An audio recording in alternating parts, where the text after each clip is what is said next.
चलिए, आवाज आ रही है?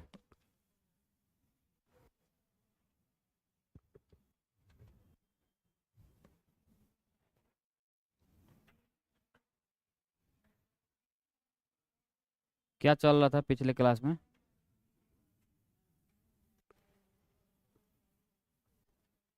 क्या चल रहा था?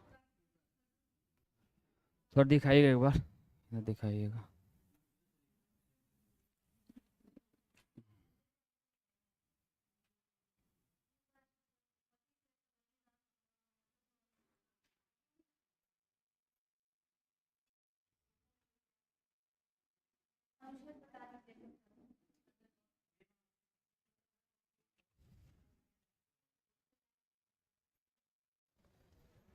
चलिए, आज हम लोग शुरू करेंगे संसद।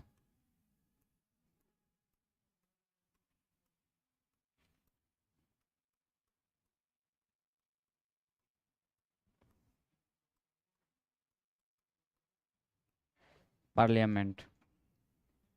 देखिए, संसद में हम लोग राष्ट्रपति उपराष्ट्रपति तो हम लोग पढ़ लिए हैं, ठीक है ना? हम लोग यहाँ पे पढ़ेंगे केंद्रीय मंत्रिपरिषद, केंद्रीय मंत्रिपरिषद, ठीक है ना? इसी में आगे केंद्रीय मंत्री प्लस में मंत्रिमंडल जो भी होगा इसके अंतर्गत पढ़ेंगे हम लोग। फिर हम लोग इसमें पढ़ेंगे लोकसभा,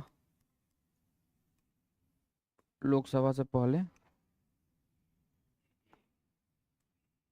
पढ़ेंगे हम लोग प्रधानमंत्री,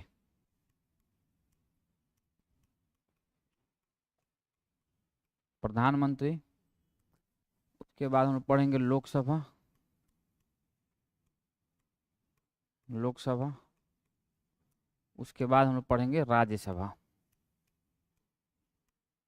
राज्यसभा पढ़ेंगे। इतना चीज़ हम लोग को पढ़ने, इसमें और भी बहुत सारा चीज़ है, लेकिन अभी हम लोग वर्तमान में आज हम लोग पढ़ेंगे केंद्रीय मंत्रिपरिषद, ठीक है? अगर टाइम मिलेगा तो हम लोग फिर इसमें प्रधानमंत्री भी पढ़ लेंगे साथ में दोनों।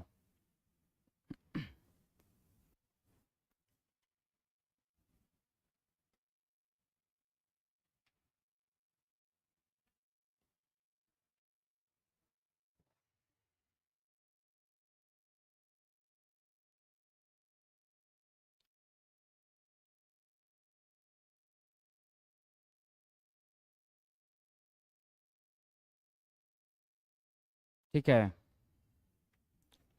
तो देखिए अब यहाँ पे थोड़ा चीज़ों को समझना हम लोग को। क्या हम लोग शुरू करेंगे? मंत्रिपरिषद, ठीक है ना? केंद्रीय मंत्रिपरिषद।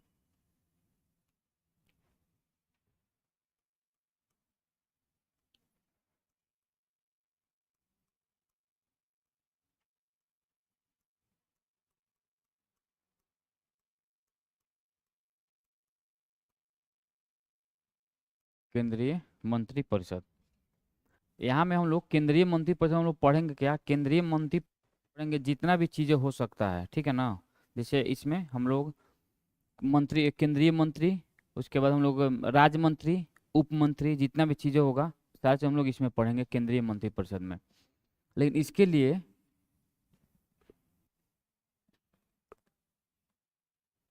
आवाज़ नहीं जा रही है क्या? आवाज़ एकाएक बढ़ गया है। अच्छा अच्छा, आप लोग जा रही है आवाज़ ना पीछे तक? अच्छा, तो यहाँ पे थोड़ा चीज़ों को समझेंगे यहाँ पे।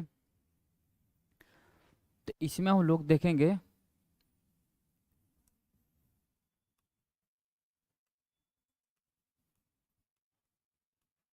कैबिनेट, कैबिनेट मंत्री, और इसी में लोग देखेंगे मंत्रिमंडल। अंतर क्या है दोनों में, थोड़ा बहुत चीज़ों को समझेंगे पहले। मंत्रिमंडल, कैबिनेट मंत्री और मंत्रिमंडल। कैबिनेट मंत्री का सिंपल मतलब ये होता है कि वैसे मंत्री है, वैसे मंत्री जिसके पास महत्वपूर्ण मंत्रालय होता है, सिंपल आम भाषा में। कि जैसे रक्षा मंत्रालय हो गया, विदेश मंत्रालय हो गया, रेल मंत्रालय हो गया, तो सारे के सारे कहलाते हैं कैबिनेट मंत्री, ठीक है? अब मंत्रिमंडल का मतलब होता है कि इसी में से कुछ लोग जो प्रधानमंत्री, जो पीएम होते हैं, उन्हीं के जो आसपास में रहते हैं उनको हम लोग बोलते हैं, ठीक है ना, मंत्रिमंडल। यानी अगर ऐसे बोला जाए तो इसकी संख्या आकार में बड़ा होता है, ठीक है ना, और यह आकार में छोटा होता है मंत्रिमंडल। क्योंकि पीएम के जो सबसे चहेते दो चार पांच लोग होते हैं, 10 लोग, वही लोग जो डिसीजन लेते हैं वो सारा डिसीजन इन पे थोपा जाता है। सिंपल बात है, थोपा जाता है। अगर ऐसे बोला जाए तो ये लोग जो डिसीजन ये लोग लेंगे, इन लोगों को मानते हैं लोग अच्छे से, कोई दिक्कत। यानी सिंपल मैं बता रहा हूँ कि अभी जो हम लोग अब देख लीजिए, फिर डाउट नहीं होना चाहिए जो मैं बता रहा हूँ। हम लोग यहाँ पे, मैं बात कर रहा हूँ कि यहाँ पे जो चीज़ अभी चल रही है, जो चीज़ यहाँ पे चल रही है, हम लोग पढ़ रहे हैं संसद। तो संसद में मैं पहले लोकसभा नहीं पढ़ा रहा हूँ, राज्यसभा नहीं पढ़ा रहा हूँ, मैं पढ़ा रहा हूँ पहले मंत्रिपरिषद के बारे में। इसके बाद क्योंकि लोकसभा राज्यसभा का जो अनुच्छेद है वो 80 और 81 अलग हम लोग पढ़ेंगे, ठीक है ना। इसके बाद इसका अनुच्छेद पहले, एक मिनट।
हो गया हो गया।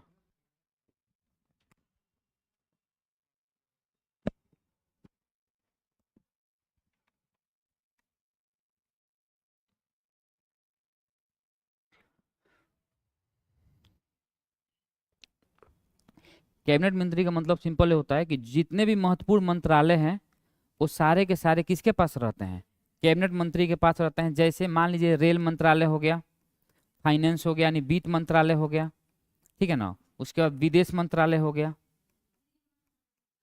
समझ में आया? रक्षा मंत्रालय हो गया। जितने भी महत्वपूर्ण मंत्रालय हैं वो सारे के सारे रहते हैं कैबिनेट मंत्री के पास। राज्य मंत्री का काम क्या है? राज्य मंत्री काम क्या करते हैं कि जो भी कैबिनेट मिनिस्टर होते हैं, ठीक है ना, कैबिनेट मिनिस्टर होते हैं, उसके सहायक या सहायता के लिए सहायता का कार्य करते हैं। सहायता का कार्य, या सिंपल ऐसे बोला जा सकता है कहीं पे कि यह कैबिनेट मंत्री के सहायक के रूप में कार्य करते हैं। सहायक के रूप में, सहायक के रूप में कार्य करते हैं। कोई दिक्कत समझने में? उप मंत्री को हम लोग स्वतंत्र, कभी कभी राज्य मंत्री को स्वतंत्र प्रभार भी दिया जाता है। स्वतंत्र प्रभार का मतलब ये होता है कि ये लोग अपने मन से काम करेंगे, इसमें कोई हस्तक्षेप नहीं करे। लेकिन ये कहने की बात है, रियलिटी में ऐसा होता नहीं है।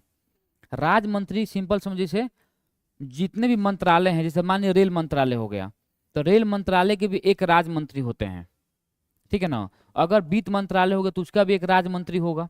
विदेश मंत्री हो गया, उसका भी एक राज्य मंत्री। बोल रहा है कि सारे मंत्रालय के राज्य मंत्री होते हैं। उनका काम यह है कि मानिए रेल में कुछ गड़बड़ हो गया तो सब लोग तो रेल मंत्री को तो नहीं खोजेगा, ठीक है ना। तो हर स्टेट में उसका राज्य मंत्री होगा, वो इसका देख रेख करेगा। उसके अंदर भी नीचे है उप मंत्री।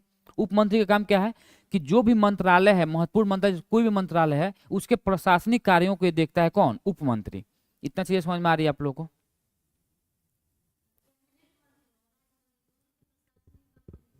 नहीं, इसकी कैबिनेट मंत्री के, केवल कैबिनेट मंत्री के मंत्रालय। ये राज्य मंत्री तो खुद ही सहायता के रूप में काम कर रहा है, एक असिस्टेंट के रूप में काम करता है राज्य मंत्री।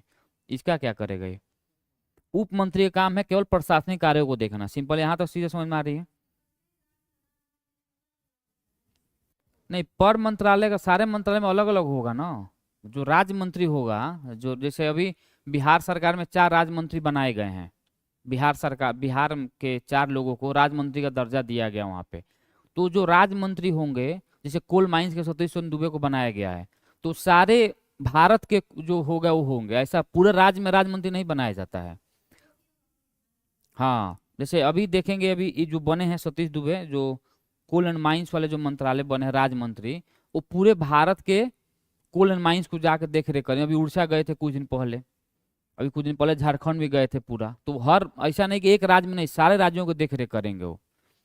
सिंपल बात है कि पूरा रिपोर्ट इस सबको देना है, इस मंत्री को। सिंपल ये बात है, सारा रिपोर्ट इनको देना है कि भाई क्या चल रहा है, नहीं चल रहा है, क्या उसमें सुधार करने की जरूरत है, क्या सुधार करने की आवश्यकता नहीं है। सारा काम इन लोग का यही है। इसके सहायता के रूप में या सहायक के रूप में कार्य करते हैं। सिंपल ये बात बोल रहा हूँ मैं। यहाँ तक किसी को डाउट है?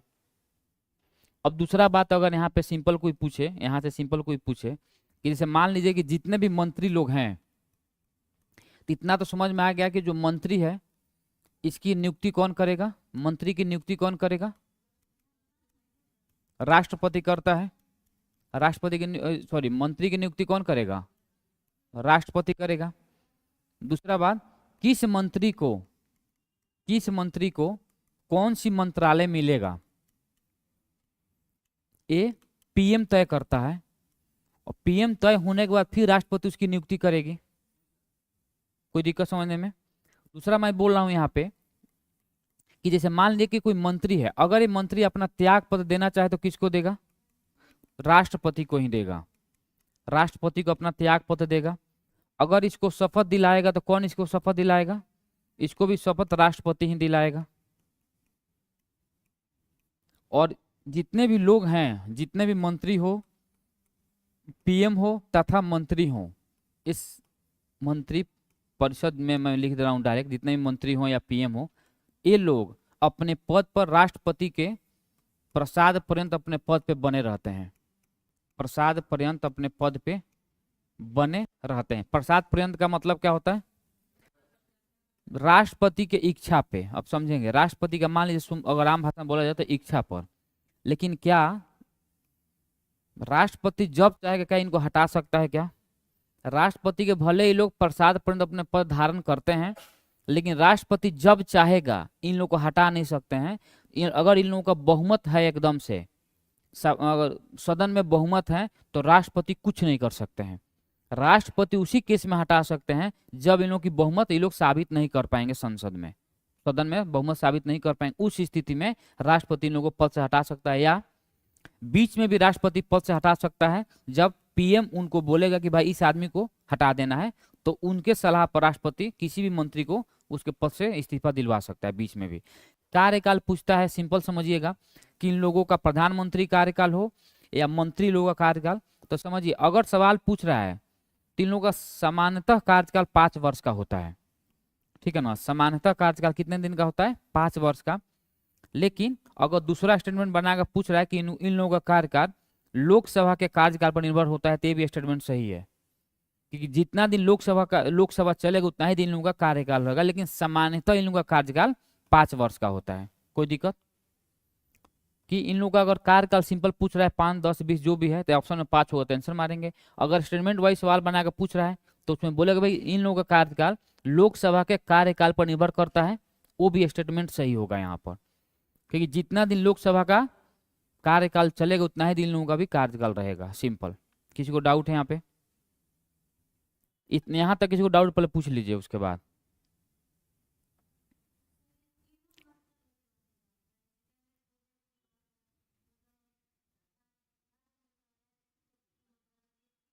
जब मैं मंत्री परिषद के बारे में बात करूं तो उसमें अलग अलग कहाँ से आ जाएंगे? तो उसमें सबके बारे में बात हो रही है ना, ऐसा तो है नहीं कि मैं इसको अलग अलग अलग बता रहा हूँ। दूसरा बात, एक 74 में ही 75 में बोलता है कि सारे जो मंत्री हैं, प्रधानमंत्री सहित पूरे जो मंत्री हैं, वो लोकसभा के प्रति उत्तरदायित्व होते हैं, उत्तरदायी। इसका मतलब क्या हुआ? सिंपल, जैसे अगर पूछेगा कि होल मंत्री परिषद, पूरे मंत्री परिषद किसके प्रति उत्तरदायी होती है, मंत्री परिषद किसके प्रति उत्तरदायी होगी?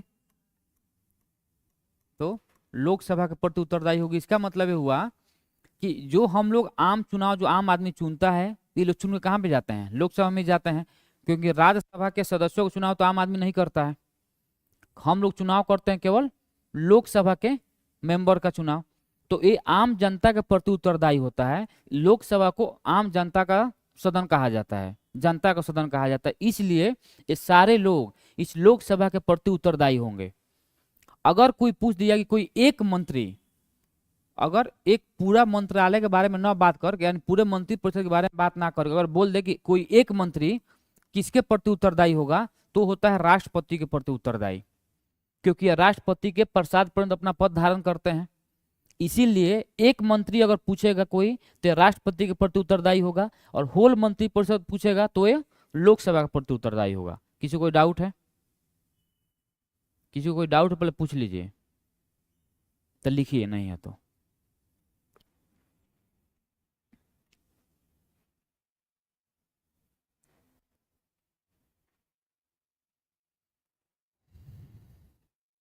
लिखेंगे पहले मंत्री परिषद,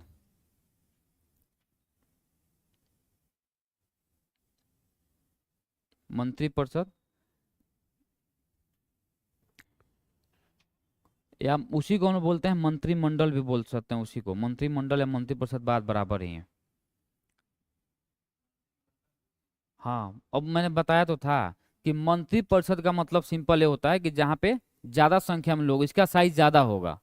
यानी मान के चलिए कि 543 लोग होंगे, 543, तो 543 के 43 पूरे लोग संसद है ना। तो इसमें से 15% लोग ही मंत्री बन सकते हैं, ठीक है ना।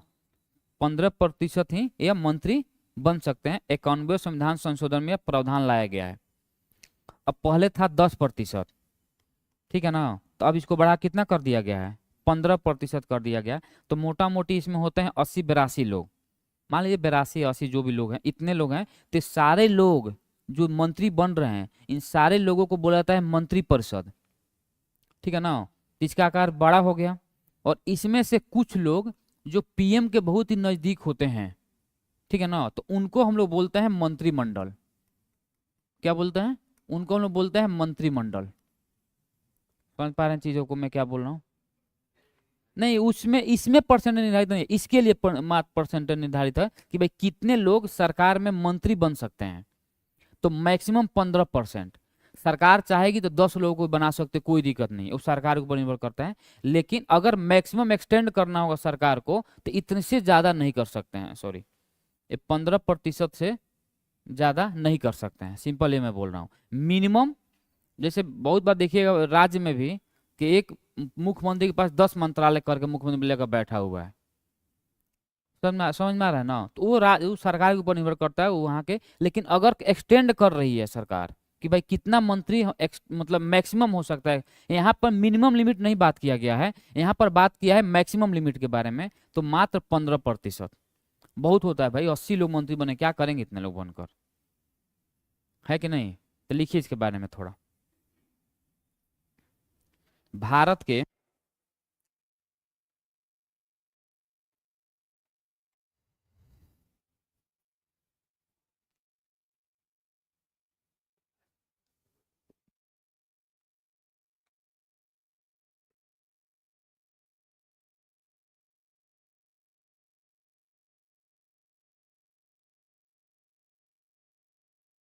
देखिए, भारत के संविधान में, भारत के संविधान में सरकार की संसदीय व्यवस्था, भारत के संविधान में सरकार की संसदीय व्यवस्था ब्रिटिश मॉडल पे आधारित है, ब्रिटिश मॉडल पे आधारित है।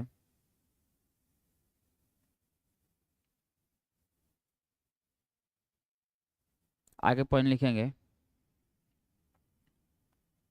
हमारी, लिखेंगे हमारी राजनीतिक और प्रशासनिक व्यवस्था, हमारी राजनीतिक और प्रशासनिक व्यवस्था की मुख्य कार्यकारी अधिकारी, मुख्य कार्यकारी अधिकारी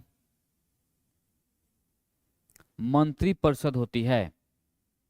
मुख्य कार्यकारी अधिकारी, प्रशासनिक व्यवस्था की मुख्य कार्यकारी अधिकारी, मुख्य कार्यकारी अधिकारी मंत्रिपरिषद होती है, मंत्रिपरिषद होती है, जिसका नेतृत्व प्रधानमंत्री करता है।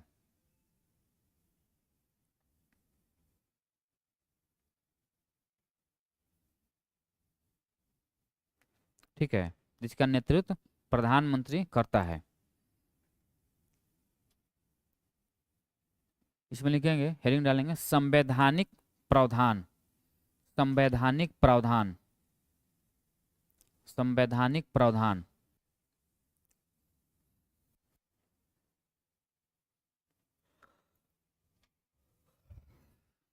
संवैधानिक प्रावधान, अनुच्छेद 74, पहले लिखेंगे अनुच्छेद 74 74, लिखेंगे राष्ट्रपति को, राष्ट्रपति को सहायता, राष्ट्रपति को सहायता और परामर्श और सलाह, सहायता, परामर्श और सलाह देने के लिए एक मंत्रिपरिषद होगी, एक मंत्रिपरिषद होगी जिसका प्रधान प्रधानमंत्री होगा, प्रधानमंत्री होगा, जिसका प्रधान प्रधानमंत्री होगा। इसी में लिखेंगे नेक्स्ट पॉइंट, राष्ट्रपति, राष्ट्रपति मंत्रिपरिषद के परामर्श के अनुसार ही, राष्ट्रपति मंत्रिपरिषद के परामर्श के अनुसार ही कार्य करेगा।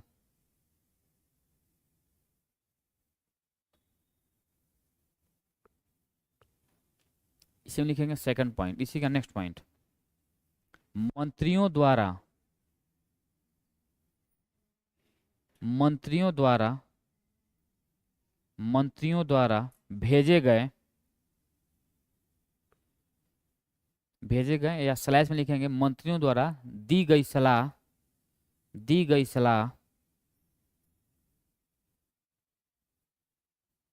दी गई सलाह की जांच दी गई सलाह की जांच किसी भी न्यायालय द्वारा नहीं की जा सकती किसी भी न्यायालय द्वारा नहीं की जा सकती किसी भी न्यायालय द्वारा नहीं की जा सकती। यानी सिंपल ये बात बोल रहा है यहाँ पे कि अगर राष्ट्रपति मंत्री कोई भी मंत्री अगर राष्ट्रपति को कोई सलाह दे रहा है तो वो सलाह सही है गलत है उसे कोई मतलब नहीं है, इसके लिए राष्ट्रपति न्यायालय में नहीं जा सकते हैं इनके सलाह के लिए। समझ आ रहा है ना? यानी जो सलाह होगा उनका मन होगा तो मानेंगे, नहीं मन होगा नहीं मानेंगे, लेकिन मानना ही होगा, इतना तो नहीं मानेंगे तो सवाल ही नहीं पैदा हो रहा है। एक बार एक प्रावधान थोड़ा छूट दी गई है कि अगर कोई मंत्री कोई राष्ट्रपति को सलाह दे रहा है तो राष्ट्रपति एक समय के लिए एक बार बोल सकते हैं कि भाई एक बार थोड़ा देख लो, कंसिडर कर लो, अगर अच्छा है तो ठीक है, अगर फिर वो बोला कि नहीं तो उनको मानना होगा सलाह को। इसके लिए किसी भी न्यायालय में इसके सलाह को चुनौती नहीं दी जा सकती, सिंपल ये बात बोल रहा है। ठीक है, आगे लिखेंगे अनुच्छेद 75 अनुच्छेद 75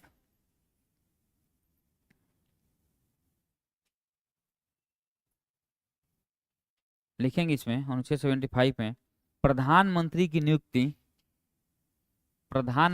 नियुक्ति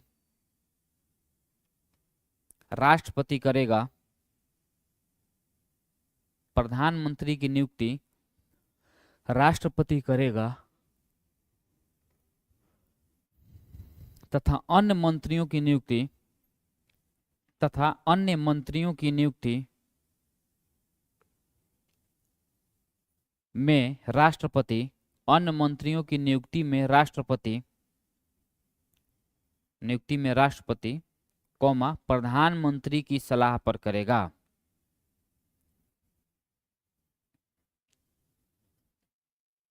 सलाह पर करेगा। नेक्स्ट वन लिखेंगे, अगर यहाँ पे एक बात अगर पूछ दे सिंपल कि यहाँ पे जो मैंने बोला है कि 15% लोकसभा के जितने भी सदस्य हैं उसके 15% लोग ही मंत्रालय मंत्री बन सकते हैं, तो क्या इसमें अगर सवाल पूछेगा कि प्रधानमंत्री के सहित 15% या प्रधानमंत्री को छोड़कर 15%? प्रधानमंत्री सहित, याद रखेंगे प्रधानमंत्री सहित 15% चाहिए। ठीक है ना? तो लिखेंगे इसमें नेक्स्ट पॉइंट, इसी में यही बात लिखवा रहा हूं मैं कि प्रधानमंत्री सहित मंत्रिपरिषद के सदस्यों की कुल संख्या प्रधानमंत्री के सहित मंत्रिपरिषद के सदस्यों की कुल संख्या लोकसभा की कुल संख्या के मंत्रिपरिषद के सदस्यों की कुल संख्या लोकसभा की कुल संख्या के 15% से अधिक नहीं होगा। इसे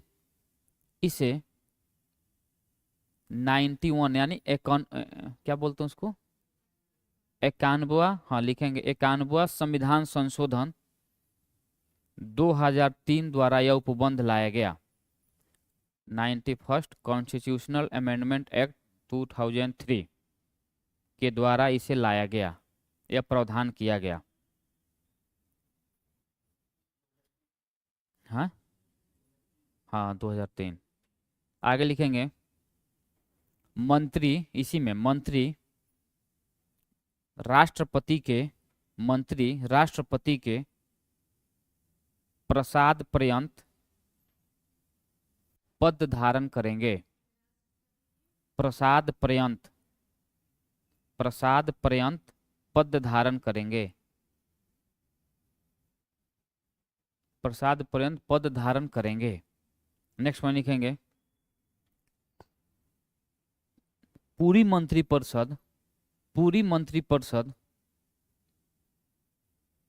लोकसभा के प्रति सामूहिक रूप से उत्तरदायी होगी। पूरी मंत्रिपरिषद लोकसभा के प्रति सामूहिक रूप से उत्तरदायी होगी।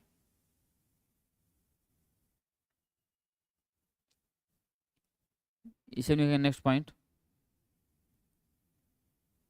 राष्ट्रपति राष्ट्रपति प्रधानमंत्री सहित अन्य मंत्रियों को शपथ दिलाने का कार्य करता है।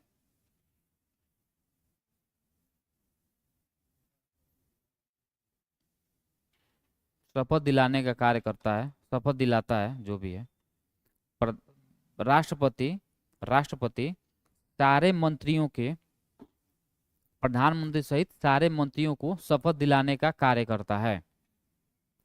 इसी में लिखेंगे नेक्स्ट पॉइंट कि मंत्रियों के वेतन एवं भत्ते संसद द्वारा निर्धारित किए जाते हैं। संसद द्वारा निर्धारित किए जाते हैं।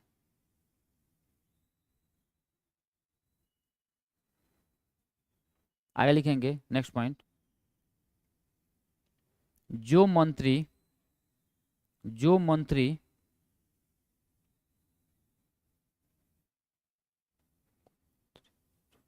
जो नहीं, कोई मंत्री लिखिए ऐसे, कोई मंत्री जो निरंतर 6 माह से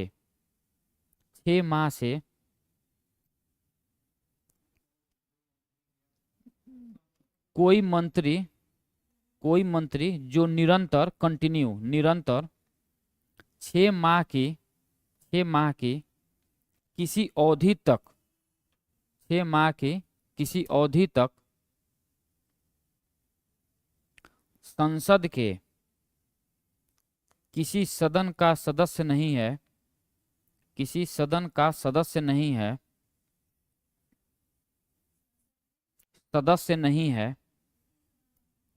किसी सदन का सदस्य नहीं है, उस अवधि की समाप्ति पर वह मंत्री नहीं रहेगा। उस अवधि की समाप्ति पर वह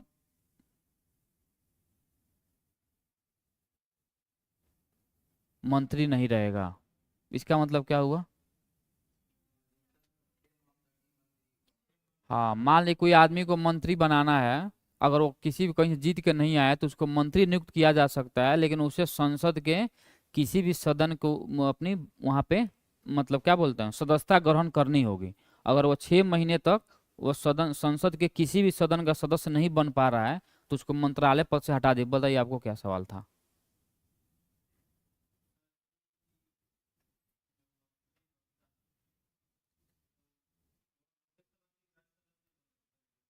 जब प्रधानमंत्री राज्यसभा से बन सकता है, मनमोहन सिंह 10 साल राज्यसभा से ही थे। किसी भी मंत्री से मैं बोल रहा हूँ, किसी भी संसद के किसी भी सदन से बन सकता है। अभी जो जयशंकर है, क्या है वैसे जयशंकर, वो जो उससे पहले अरुण जेटली थे, वो कहाँ से जीते थे? कहीं से वो थे ना, राज्यसभा से थे। और वो छोड़िए तो मंत्री है, प्रधानमंत्री जब देश का राज्यसभा से बन सकता है, इंदिरा गांधी, मनमोहन सिंह, ये लोग जब बन सकते हैं तो मंत्री क्यों नहीं बन सकता है? लेकिन यहाँ पे बात कर रहा है कि सामान्यतः माना जाता है कि सारे लोग लोकसभा से आएंगे। सामान्यतः मैं बोल रहा हूँ, मैक्सिमम केसे में जितने लोग आते हैं सारे के सारे लोकसभा से ही आते हैं। लेकिन अगर मान लीजिए कोई किसी को मंत्री बनाना है, वो अच्छा आदमी है, देश के लिए अच्छा कर सकता है, मंत्रालय अच्छा संभाल सकता है, और वो हार गया कहीं से और सरकार इसको बनाना है, तो सरकार क्या करेगी? राज्यसभा से भेज देगी। और राज्यसभा से भेजना इजली है, उसमें कुछ दिमाग ही नहीं लगाना है। या उसको मंत्री बनाकर उसको बहुमत साबित करवाएगी 6 महीने के अंदर, जनरली हो जाता है उसमें। आज कोई सुने है कि कोई मंत्री है कि जो मंत्री बनकर फिर 6 महीने के अंदर हट गया हो? बहुत रेयर केस में कभी होगा, ऐसा नहीं है अभी तक। जो मंत्री बन गया सभी लोग सपोर्ट करते हैं। जब संसद के सदस्य ही अपने पैसा खुद निर्धारित कर रहे हैं कि मुझे कितना पैसा चाहिए, हम लोग का पैसा वो सब कर ही रहा है, अपना भी पैसा उसे खुद निर्धारित कर रहा है कि भाई मुझे कितना पैसा चाहिए।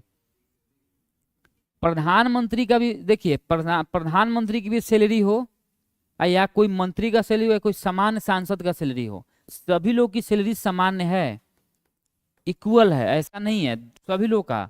लेकिन अंतर ये है कि प्रधानमंत्री को एक्स्ट्रा जो मिलता है चीजें, अलाउंसेस जो मिलते हैं, ये सब चीजें लेकर इनकी सैलरी ज्यादा हो जाती है। नहीं तो एक सामान्य सांसद जो आपके एरिया का होगा उसका जितना सैलरी होगा उतना ही एक प्रधानमंत्री का भी होता है। लेकिन यह प्रधानमंत्री है, समझा नहीं, इसको थोड़ा अलग प्रोटेक्शन दिया जाता है, सारा चीज का सुख सुविधा दिया जाता है। इनका फोन बिल 1 रुपया इनके घर से नहीं लगता है, समझ में आ रहा है ना? हाँ, अरे भाई तो वही तो मैं बोल रहा हूँ, सैलरी बेसिक सैलरी नहीं बढ़ती है किसी की, बेसिक सैलरी सबकी सेम है। अब जैसे आप यहीं बोले, आप ही लोग का यहाँ पे जॉब हो गया किसी का सेंट्रल गवर्नमेंट में, और कोई जाकर बिहार के किसी गांव में रह रहा है, उसकी सैलरी मेट्रोपॉलिटन एरिया एरिया में रहने लोगों की अपेक्षा कम होगी, क्योंकि जो HRA मिलता है कम मिलता है। HRA कम मिलेगा, महंगाई मान लीजिए, महंगाई बराबर मिल सकता है, HRA सबसे मामला है, HRA कम मिलेगा उसको। अब HRA गांव में 1,000 में रूम मिल जाएगा, तो 1,000 सरकार देगी ना, पागल थोड़ी सरकार के 8,000 देगी आपको। मैं दिल्ली में हूँ तो मुझे 10,000 देगी सरकार, तो मैं 9,000 एक्स्ट्रा हो गया ना इनसे। तो बेसिक सैलरी इसीलिए बोला कि बेसिक सैलरी कितना है, मतलब बेसिक सैलरी सबको समान होता है, बस HRA DA TA सब जोड़ जाड़ के वो बढ़ कर हो जाता है दुगुना। मान लीजिए जैसे आपकी बेसिक सैलरी 19,200 है मान लीजिए, तो जो आपको इनहैंड सैलरी जब बनेगी ना, तो लगभग इसके दुगुना हो जाती है, इतना मान के चलना है।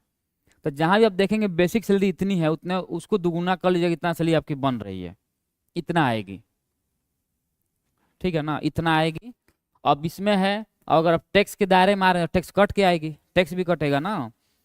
सरकारी नौकरी में नहीं तो फायदा है कि इसमें टैक्स चोरी नहीं कर सकते हैं आप, क्योंकि सरकार खुद पैसा दे रही है आपको, तो टैक्स काट कर देगी।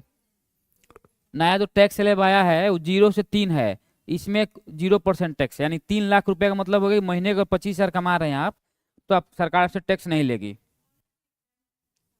ठीक है ना। लेकिन अगर 25,000 से ज्यादा 30,000 कमाने लगे महीने का, तो 60,000 जो आपका एक्स्ट्रा है ना, उस पर टैक्स लगेगा 5%। समझ में आ रहा है? 25,000 रुपये, समझ रहे हैं कितना बेसिक सरकार दिमाग लगाई है कि 25,000 रुपये कमा रहे हैं, इस पर टैक्स नहीं देना है। लेकिन जैसे 25,000 से ज्यादा कमाएंगे आप, ये मान लीजिए 30,000 रुपये कमाने लगे, तो 12×3 = 36 हुआ, 3,60,000 हुआ आपका, तो 3 लाख तक तो आप जीरो हैं, आपका कोई दिक्कत नहीं है। लेकिन जो 60,000 है उस पर लगेगा आपका 5% टैक्स। वो सब खुद रूल बनाता है भाई, वो सब सारा चीज से मुक्त होता है। उस सब के बारे में नहीं सोचना है, वो सब बहुत लेवल का आदमी है, छोड़िए उस सब के बारे में, हम लोग क्यों सोचेंगे। काम भी तो करना है, पावर उस सब के बाद इतना काम करता है सब, सारा चीज है, देखता है उन लोगों को, ये सब भी देखना है ना।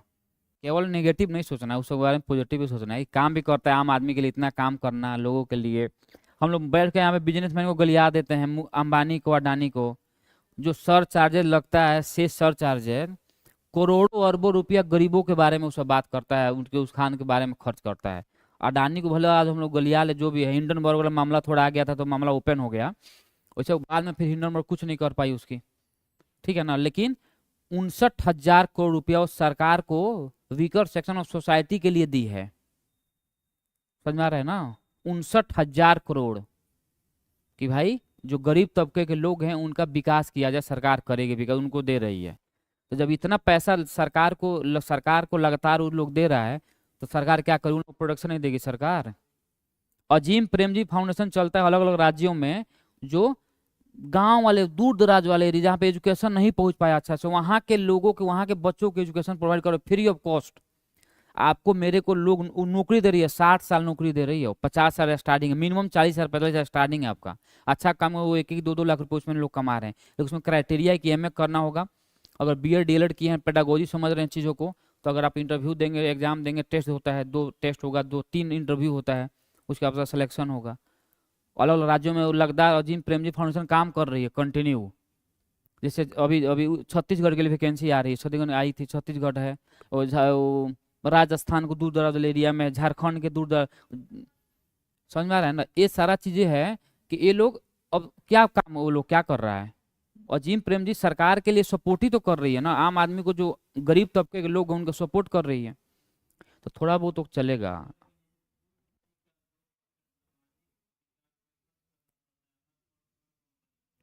हम्म, आईसीआई प्राइवेट कंपनी है। हाँ। हम्म। कहाँ पढ़े हैं आप? रवीश कुमार का सुने हैं? जो आदमी 59,000 करोड़ दे रहा है, 59,000 करोड़, समझ रहे हैं? सपना में सोचने में भी तो हार्ट अटैक कर जाएगा। 59,000, यहाँ पे लोग 1 करोड़ अपने लाइफ में कमाने मर जा रहे हैं, 60 साल पूरा करके नहीं कमा पा रहे हैं। वो आदमी 59,000 करोड़ दिया है।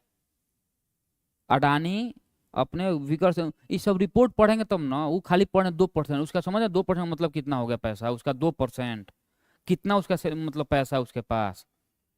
2% समझ रहे हैं उसका? बहुत होता है 2%। उससे ज्यादा पैसा दे रहा है मुकेश ये जो अडानी हो गया, ये लोग भी हैं। ये सब इसी सर चार्ज जो सरकार टैक्स लगाती है, सर चार्ज किस पर लगता है? कितने लोग इसमें हैं जिसके घर में लोग महीने का 50 लाख 30 लाख रुपया कमा पाते हैं साल का? एक आध लोग होंगे, वो लोग देते नहीं होंगे। जो सर चार्जेस लगता है वो 30% लगता है उसी सब पे जिसका इनकम महीने का, सॉरी, साल का 50 लाख से ज्यादा है, उस पे लगता है 30%। समझ में आ रहा है ना? सर चार्जेस उसी पे लगता है ना। तो तो वही तो मैं बोल रहा हूँ ना कि अब जितने भारत में बिजनेसमैन लोग हैं उन पे लगता है सर चार्जेस। सरकार कब लगाती है? जब सरकार को किसी क्षेत्र का विकास करना है। पैसा कहाँ से आता है सरकार के पास? टैक्स से तो आएगा ना। सरकार के पास अगर 100 रुपया रेवेन्यू रिसिप्ट में आ रही है, यानी पूरे पैसा आ रही है सरकार के पास, उसमें से 90% पैसा टैक्स से ही आ रहे हैं केवल। और टैक्स में आम आदमी दे रहा है, और साथ में ये सब जो बड़ा बड़ा लोग हैं वो लोग दे रहे हैं, बिजनेसमैन दे रहे हैं। इस सब के अलावा, ये सब के अलावा वो सब इतना काम करता है।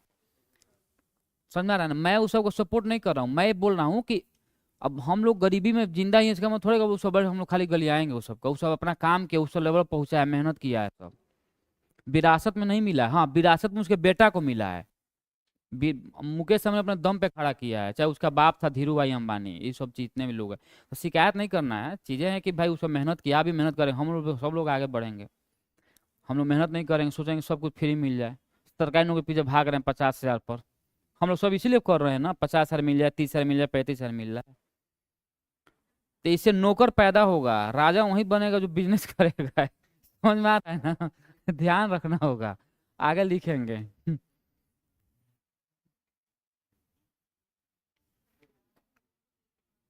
हेडिंग डालेंगे मंत्रियों की नियुक्ति। हेडिंग डालेंगे मंत्रियों की नियुक्ति। प्रधानमंत्री की नियुक्ति। प्रधानमंत्री की नियुक्ति राष्ट्रपति करता है। प्रधानमंत्री की नियुक्ति राष्ट्रपति करता है,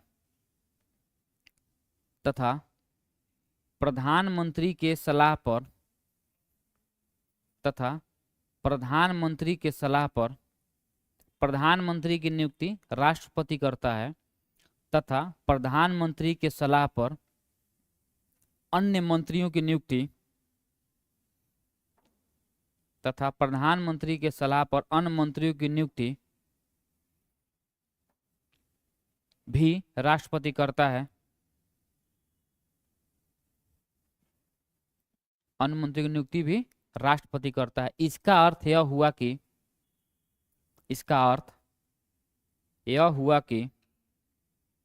राष्ट्रपति राष्ट्रपति केवल उन्हीं व्यक्तियों को मंत्री नियुक्त कर सकता है। इसका अर्थ यह हुआ कि राष्ट्रपति केवल उन्हीं व्यक्तियों को राष्ट्रपति नियुक्त कर सकता है। राष्ट्रपति नियुक्त कर सकता है जिनकी सिफारिश प्रधानमंत्री करता है। जिनकी सिफारिश प्रधानमंत्री करता है।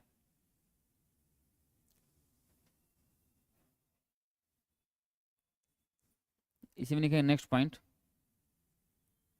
सामान्यतः सामान्यतः लोकसभा स्लैश राज्यसभा सामान्यतः लोकसभा स्लैश राज्यसभा से ही संसद सदस्यों की संसद सदस्यों की मंत्री पद पर नियुक्ति होती है, मंत्री पद पर नियुक्ति होती है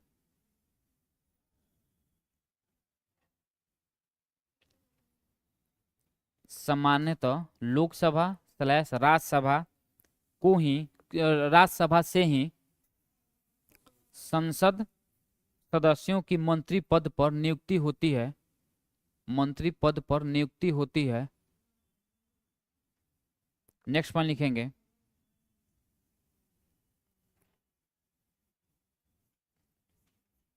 देखें कोई व्यक्ति, नेक्स्ट पॉइंट, कोई व्यक्ति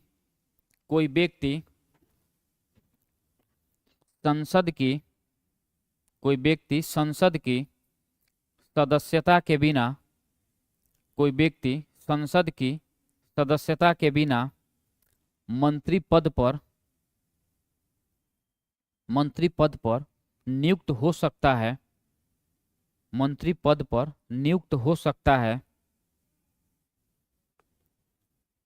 तो उसे मंत्री पद पर नियुक्त होता है, हो सकता है नहीं, मंत्री पद पर नियुक्त होता है, मंत्री पद पर नियुक्त होता है, तो उसे 6 माह के अंदर, तो उसे 6 माह के अंदर संसद के किसी भी सदन की सदस्यता लेनी होगी, सदस्यता लेनी होगी, संसद के किसी भी सदन की सदस्यता लेनी होगी। ब्रैकेट में लिखेंगे निर्वाचन से या अथवा नामांकन से, निर्वाचन से अथवा नामांकन से, निर्वाचन से अथवा नामांकन से।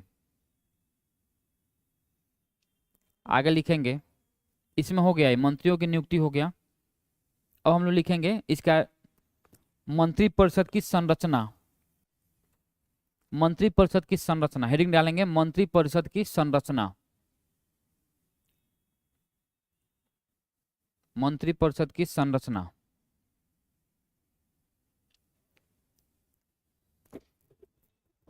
इसमें डिवाइड करेंगे कैबिनेट मंत्री, राज्य मंत्री और उप मंत्री।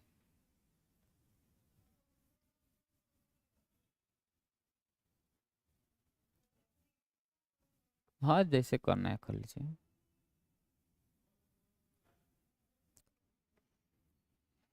लिखेंगे अब कैबिनेट मंत्री लिखकर डैश मारेंगे, लिखेंगे उसमें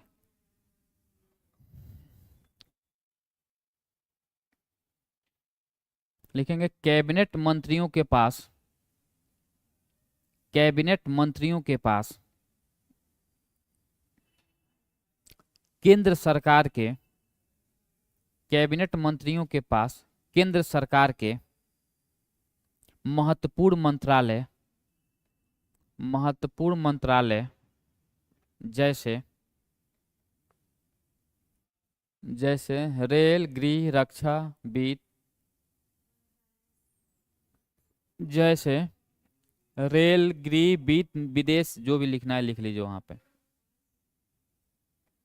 क्या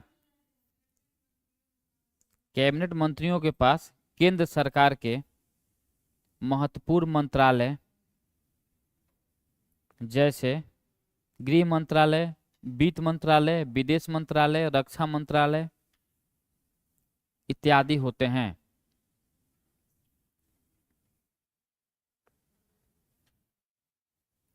इसी में लिखेंगे नेक्स्ट पॉइंट, कैबिनेट मंत्री में ही वे कैबिनेट के वे कैबिनेट के सदस्य होते हैं, वे कैबिनेट के सदस्य होते हैं और इसकी बैठकों में भाग लेते हैं, और इसकी बैठकों में भाग लेते हैं, और इसकी बैठकों में भाग लेते हैं तथा तथा नीति निर्धारण में, तथा नीति निर्धारण में महत्वपूर्ण भूमिका निभाते हैं।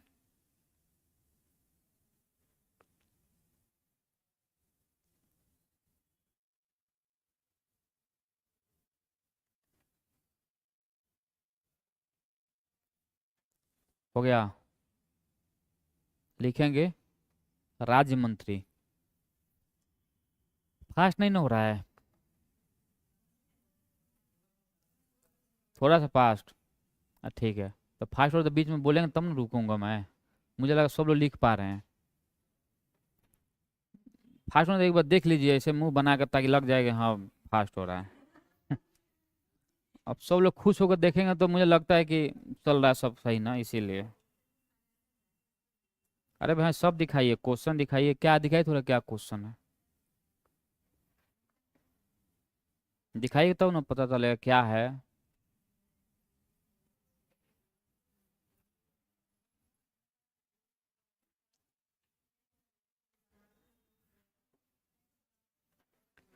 ये पूरा पॉलिटिक का ही है क्या?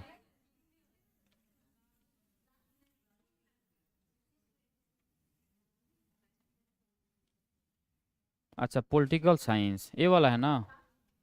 पहली बात है कि तो पॉलिटिकल साइंस है, लेकिन फिर भी अब देखिए इसमें बोला है कि निम्न में से अब सुन लीजिए, अब सुन लीजिए, मतलब सुन लीजिए, पढ़ रहा हूँ क्वेश्चन। बोला है कि स्वतंत्र भारत में कौन से राजभाषाई आधार पर अभी ये सब तो आसान है, इसमें अब क्या बताना है। अच्छा बताइए, संविधान के, भारत के संविधान की प्रस्तावना को निम्न में से किसके द्वारा राजनीतिक कुंडली बताया गया है? और के एम मुंशी, ठीक है। भारत के प्रत्येक नागरिक के मूल कर्तव्य बोला है, तो इसमें लिखा भी है, देखिए कितना मूर्ख बनाया है। 42वें, 44वां, 24, ये सब तो पता है। अपने देश में सामाजिक विभाजन की राजनीति का निम्न में कौन सा प्रमुख कारक है? सामाजिक विभाजन का है तो भाई इसमें बहुत सारे चीज हो सकते हैं। सामाजिक विभाजन क्यों होगा? आर्थिक स्तर पर होगा। इसमें अगर जिस आधार पर सवाल दिया है, राजनेताओं का किस समुदाय की मांगों को उठाने के प्रति, ये भी सही है। सरकार के विभिन्न समूहों के प्रति, ये भी सही है। लोगों की आमदनी पहचान हेतु, ये भी सही है। राष्ट्रवाद, अब देखिए, अब राष्ट्रवाद जो मामला है, भारतीय राष्ट्रवाद, तो भारतीय राष्ट्रवाद का मतलब क्या होता है? नेशनलिज्म का मतलब क्या होता है? कि नेशनलिज्म का मतलब हो कि जहाँ पे हम लोग जाति इस सब का ऊपर हट के, इस सबसे हट कर हम लोग देश के बारे में सोचेंगे, उसी को हम राष्ट्रवाद कहेंगे। तो बार बार पेपर में आ रहा है रात दिन राष्ट्रवाद राष्ट्रवाद। वकीलों का स्वर्ग बतलाया है, ये तो स्टेटमेंट है, इसको तो अलग से लिखना होगा। आइबर जेनिक्स, ठीक है, आइबर जेनिक्स आंसर सही है। जो मैं बता रहा हूँ, जो मैंने अभी पढ़ा दिया हूँ उसके बता रहा हूँ। अच्छा, प्रांतीय सभा तो मैंने बताया है, चलिए इसमें आ रहा है। मानवाधिकार तो नहीं बताया हूँ मैं। सूचना का अधिकार, सूचना का अधिकार भारत में है 2005 में। कौन सा मौलिक अधिकार है कि कौन सा अधिकार है? कानून मौलिक अधिकार कहाँ है? चलिए, निर्वाचन भी मैंने नहीं बताया तो इसमें बात नहीं होगी। प्रारूप समिति का अध्यक्ष मैंने बताया था, अपडेट आपको याद करना होगा। प्रारूप समिति का अध्यक्ष कौन था, उसको कब नियुक्त, के 7 मेंबर थे। दूसरा, राज्यसभा में सीटों का आवंटन अनुसूची, किस अनुसूची में, मैंने ये भी बताया था। स्वतंत्र भारत के समय किसने रियासत होगा, राज्य होगा हमेशा सरदार वल्लभ भाई पटेल होगा, इसमें तो कुछ बताना ही नहीं है कुछ। भारत में रूसी क्रांति का किसको प्रभाव कहा जा सकता है? देखिए, रूसी क्रांति का जो प्रभाव है, साम्यवादी दल का गठन भी हो सकता है यहाँ पे। 1920 में रेड रेवोल्यूशन पुस्तक का प्रकाशन, जवाहरलाल नेहरू, नहीं, ये तो नहीं होगा, बी तो नहीं होगा, ये सी हो जाएगा आंसर इसका। रूसी क्रांति, अब ये सब जो है ना, अलग अलग देश में जो क्रांति हुआ है उसको भी यहाँ पे देखना होगा, जिसका सवाल पूछ रहा है। अच्छा, भारत के संविधान में वाक्यांश राज्यों का संघ कहाँ से लिया गया? राज्यों का संघ का मतलब क्या होता है? भा, भारत,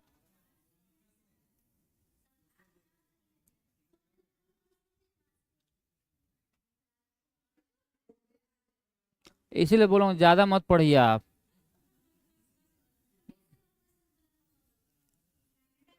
जो संघात्मक शासन व्यवस्था है वो लिया गया कनाडा से। इसमें बोल रहा है क्या कि राज्यों का संघ का मतलब क्या है? राज्यों का संघ का मतलब यह है कि भारत का कोई भी एक ऐसा राज्य जो भारत से अलग नहीं हो सकता, एकदम किसी भी कीमत पे नहीं हो सकता है। वही स्टेटमेंट दे भी दिया है कि कोई भी घटक इकाई संघ से विच्छेद करने की स्वतंत्रता नहीं रखती, यही सही है। इकाई का मतलब वही राज्य के बारे में बात कर रहे हैं यहाँ पे। अब ये सब चीजें जो है ना, ये सब चीजें खुद समझना होगा, अगर ये होगा तो, नहीं तो दिक्कत है फिर तो। मोतीलाल नेहरू तथा अन्य, अभी तो राष्ट्रपति तो बताएगा जो क्या नाम है उसका, हिस्ट्री जो पढ़ाती है मैम वो बताएंगे आपको। वैसे वही बात बताई होंगी ये सब सारा चीज, कि 28 में मोतीलाल नेहरू और 31 में भारतीय राष्ट्रीय कांग्रेस के कराची अधिवेशन में क्यों क्या लाया गया। स्वतंत्रता समता का अधिकार के बारे में बात की गई है, अल्पसंख्यकों के अधिकारों के बारे में बात की गई है, तो सही है। लोकतंत्र ऐसा ये भी है, देखिए लोकसभा का कोरम, कोरम वही मैंने बताऊंगा, तो कोरम क्या हो, 1/10 होता है। धन विधेयक 109 में ही तो बात बताया गया है। चलिए ये थोड़ा जो क्वेश्चन है तो थोड़ा घुमा के पूछा है, लेकिन अगर थोड़ा वो दिमाग लगाए तो बात कर सकते हैं। नवीन प्रकार की राजनीतिक चेतना की वृद्धि कब हुई, तो 19वीं शताब्दी के आसपास में हुई है ये। भारत में समानता, अब भारत में समानता का मतलब क्या हुआ, इक्वालिटी के बारे में बात कर रहा है, कि अनुच्छेद 14 में बताया, 14 से 18 में उसी के बारे में बात की गई है। समान पारिश्रमिक अधिनियम, अच्छा ये जो चीजें हैं ना, ये सब एक्ट जो है, ये सब तो आप ही को देखना होगा, इसमें एक्ट में मैं कुछ नहीं बोल सकता। लेकिन अगर देखिए, अगर थोड़ा दिमाग लगाते हैं यहाँ पे जो भी है, बोला कि the equal remuneration act came into existence in India. 42वें संविधान संशोधन में मैंने बताया था समान काम के लिए समान वेतन, तो उस आधार पर भी 76 आंसर आया था 42वें संविधान संशोधन के द्वारा।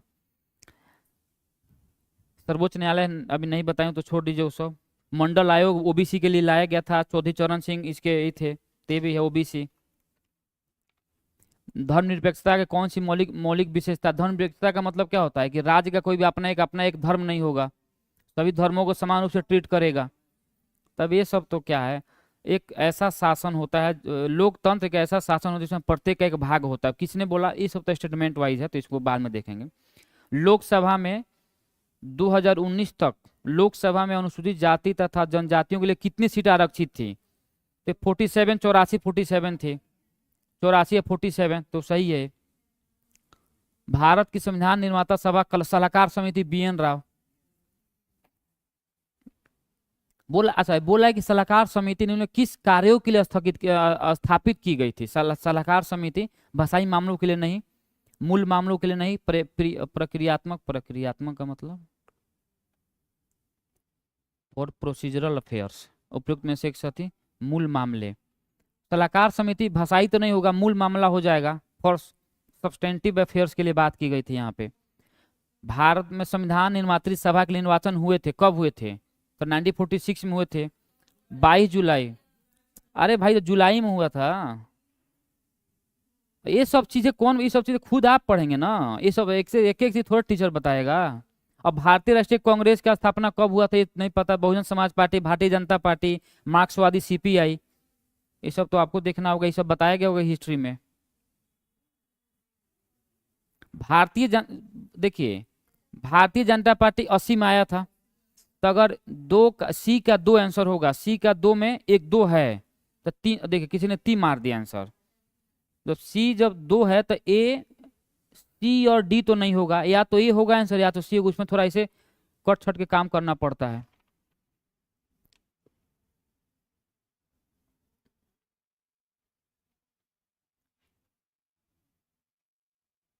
अच्छा यही बात कर रहा है कि न्याय युद्ध के रूप में ज्ञात, न्याय द गवर्नमेंट नोन एज न्याय युद्ध was led by the following leader in Haryana. चलिए तो ठीक है, थोड़ा टफ है भी है, ये थोड़ा टफ है न्याय युद्ध के बारे में, ये नहीं समझ में आएगा जिसे। संविधान, अच्छा हाँ देखिए, ये जो बातें की गई है सेम बात घुमा कर यहाँ पे फिर पूछ दिया है कि भारत के संविधान सभा में निम्न में से मुख्यतः किन मामलों पर समितियों की सहायता से कार्य करना पसंद किया था। तो ये सब चीजें सामुदायिक मामलों पर, मौलिक मामलों पर, क्रियात्मक मामलों पर मोर देन वन हो जाएगी। इस तरह का आंसर हमेशा मोर देन वन होता है, इतना मान के चलना है, जहाँ पे एग्जैक्ट चीजें पता ना हो। ठीक है, 80% मैंने बता ही दिया, रखिए। अब क्या है, ये क्या है,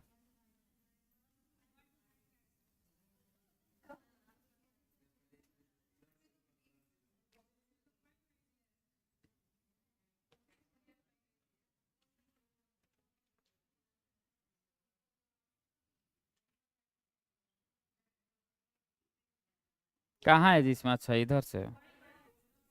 अब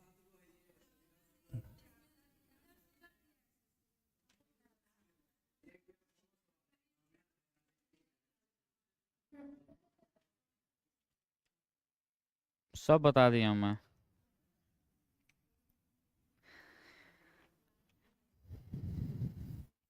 एक बात कर लीजिएगा, पहले मैं क्वेश्चन देख कर ही लग रहा है कि थोड़ा करंट पर ज़्यादा फोकस कीजिएगा। जो करंट में घटित हो रही है, सवाल वहाँ ज़्यादा पूछ रहा है, रीजनिंग। हाँ,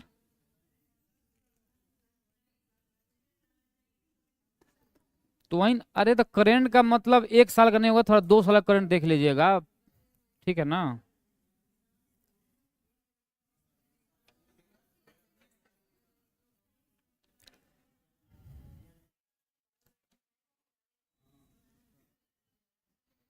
देखिए इसमें बोल रहा है कि भारतवर्ष के प्रथम निर्विरोध एवं सर्वसम्मति से राष्ट्रपति, तो बिना कुछ सोचे कौन होगा आंसर इसका?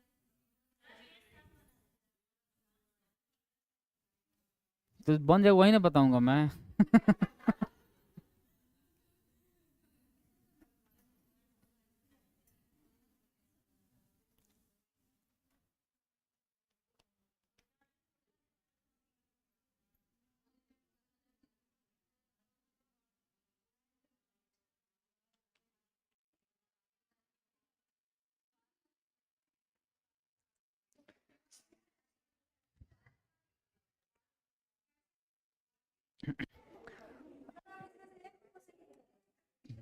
मैं अब उसमें मिला जुला कर दिया ना, उसमें था कि एक साथ दिया था ना, इसमें खोजना पड़ता जो मैंने। अब देखिए मैं बता रहा हूँ चीजें, जो क्वेश्चन वहां पे पूछ रहा है, जो क्वेश्चन वहां पे पूछ रहा है, घेर घेर कर लेते आइए, कल से घेर घेर के, हाँ रेड कलर से घेरिएगा। अरे सुन लीजिए, अभी चला जाऊंगा मैं।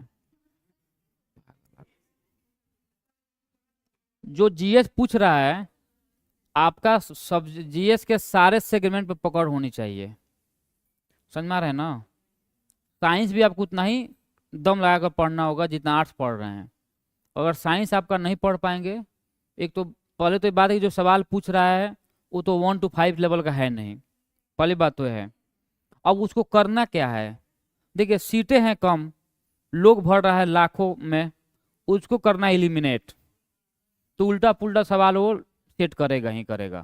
तो उसके लिए एक ही उपाय है कि जितना भी साइंस है, कम कम साइंस नहीं है ना, तो 6 क्लास से लेकर, अगर टाइम है तो एनसीईआरटी पढ़ लीजिए 10th क्लास तक का।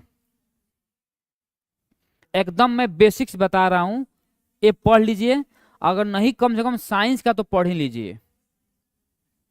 करेंट तो आपको कम से कम 1.5 साल कवर करना होगा, कम से कम 1.5 साल का।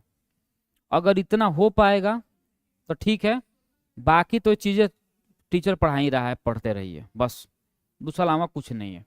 जो मैथ भी पूछ रहा है, मैथ 1 to 5 लेवल का तो मैथ नहीं है वो, समझ में आ रहा है ना। अब ये सब चीजें अगर इतना अगर जानकारी है कि हाँ एसएससी लेवल का है, 1 to 5 लेवल का नहीं, तो पढ़िए, तब दूसरा क्या तब क्या चिल्ला रहे हैं? किसका जवाब दूं?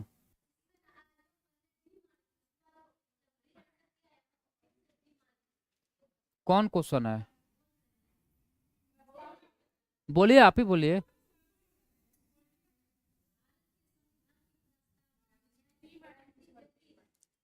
सुन लीजिए क्वेश्चन, एक बार और बोलिए, शुरू से बोलिए, शुरू से।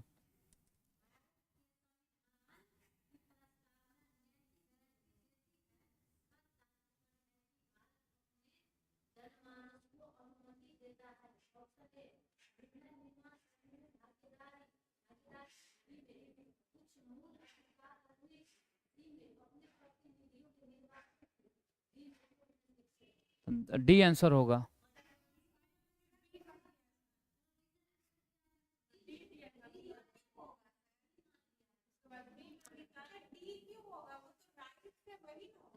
नहीं, राइट से वो प्रस्तावना के बारे में बात करें तो प्रस्तावना में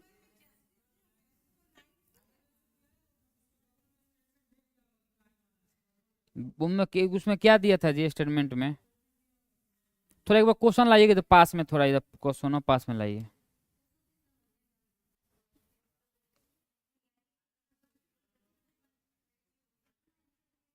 कौन सा क्वेश्चन है? हाँ हाँ ठीक है, इंग्लिश भी देखना होगा ना। Preamble of the constitution of India guarantee justice, it means India allow its people to participate in the decision making, नहीं इसमें तो नहीं होगा, ये तो नहीं होगा। To have certain basic rights, ठीक है। To elect their representative, to elect their representative से जस्टिस से कोई मतलब नहीं है। इंडिया गारंटी जस्टिस, सामाजिक आर्थिक तथा, अब सुनिए इधर, अब सुनिए इधर, जो आंसर जो क्वेश्चन बोल रहा है, the preamble of the India in the constitution of India guarantee justice. Justice का मतलब प्रिएम्बल में भी 3 प्रकार के जस्टिस के बारे में बात की है, सामाजिक, आर्थिक तथा राजनीतिक जस्टिस बात की गई है ना। तो बोल रहा है कि पहला ऑप्शन है कि to participate in the decision making, Bharat को, हम लोग को कोई मतलब नहीं है डिसीजन मेकिंग, तो हम लोग नहीं करते हैं, तो छोड़ दीजिए वो। बोल रहा है कि to have certain basic rights, हम लोग के पास राइट्स है, कुछ डाउट नहीं है। बोला टू इलेक्ट देयर रिप्रेजेंटेटिव, अब यहाँ पे समझेंगे, यहाँ पे टू इलेक्ट देयर रिप्रेजेंटेटिव, लेकिन यहाँ पे हम लोग किसी भी आदमी को जो इलेक्ट कर रहे हैं उससे हम लोग को जस्टिस नहीं मिलेगा, ठीक है ना। तो अगर इस आधार पर अगर सवाल दिया होगा तो आंसर बी दिया होगा। और दूसरा बात, अगर थोड़ा दिमाग लगा कर दिया होगा कि जो हम लोग यहाँ पे चुनाव कर रहे हैं तो इससे हम लोग को राजनीतिक जस्टिस मिलेगी, जो चुन के लोग जाएंगे, हम लोग आवाज उठाएंगे वहां पे विधानसभा में। अरे तो पहले बात सुन लीजिए ना, मैं जो बोल रहा हूँ सुनना है, बीच में बोलना नहीं है, जो मैं बता दे रहा हूँ मैं, ठीक है।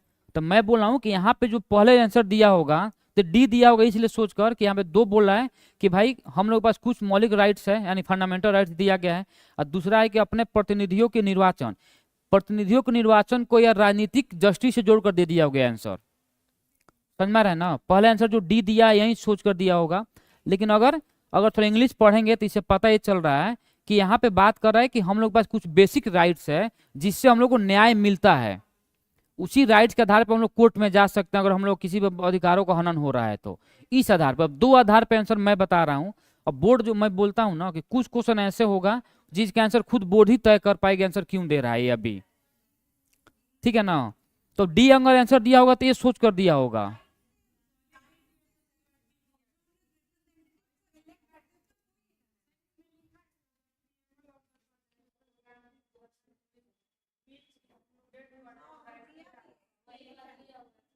क्या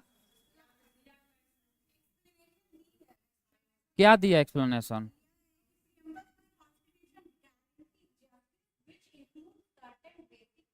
हाँ ठीक तो है, वही तो मैं बोला, मैं क्या बोलूँगा, हड़बड़ी में सोचा होगा इस बात से, इस हिसाब से कि भाई अपने जो हम लोग चुनाव जो करते हैं, इलेक्टेड रिप्रेजेंटेटिव का जो चुनाव हम लोग कर रहे हैं, तो इससे हम लोग को वहाँ पे राजनीतिक जस्टिस से जोड़कर आंसर दे दिया होगा कि हम लोग को 3 प्रकार का न्याय मिलता है ना, राजनीतिक, आर्थिक तथा सामाजिक न्याय जो हम लोग को मिल रहा है, उस आधार पर जोड़ कर दिया होगा। दूसरा बात सोचा होगा कि नहीं ऐसा नहीं है, क्योंकि जो प्रियम्बल है हम लोग का कुछ राइट्स भी प्रदान कर रहा है, जिसमें हम लोग का व्यक्ति की गरिमा के बारे में, सत्यनिष्ठा, इस सब के बारे में बात कर रहा है, तो उस हिसाब से दिया होगा। देखिए कुछ चीज़ ऐसा होगा जो डाउटेबल होगा हमेशा आंसर, इसमें कोई डाउट नहीं होगा, लेकिन इसमें कोई डाउट नहीं है, इसमें डाउट नहीं है। इंग्लिश पढ़ेंगे थोड़ा चीज़ें आसान से समझ में आ रही है। अभी मैं कहाँ देख रहा हूँ आंसर, अच्छा 6 to 8 दे दिए तब, तो सभी लोग 6 to 8 दीजिए। लिखिए,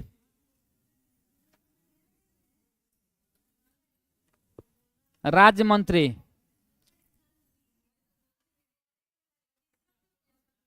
अरे उधर उधर पीछे पीछे, राज्य मंत्री लिखेंगे, राज्य मंत्री के बारे में। राज्य मंत्रियों को, राज्य मंत्रियों को मंत्रालय, राज्य मंत्रियों को मंत्रालय स्लैश विभागों का, राज्य मंत्रियों को मंत्रालय स्लैश विभागों का स्वतंत्र प्रभार दिया जा सकता है, स्वतंत्र प्रभार दिया जा सकता है, अथवा उन्हें हाँ दिया जा सकता है, अथवा उन्हें कैबिनेट मंत्री के साथ, अथवा उन्हें कैबिनेट मंत्री के साथ सहयोगी बनाया जा सकता है, बनाया जा सकता है, के साथ सहयोगी बनाया जा सकता है।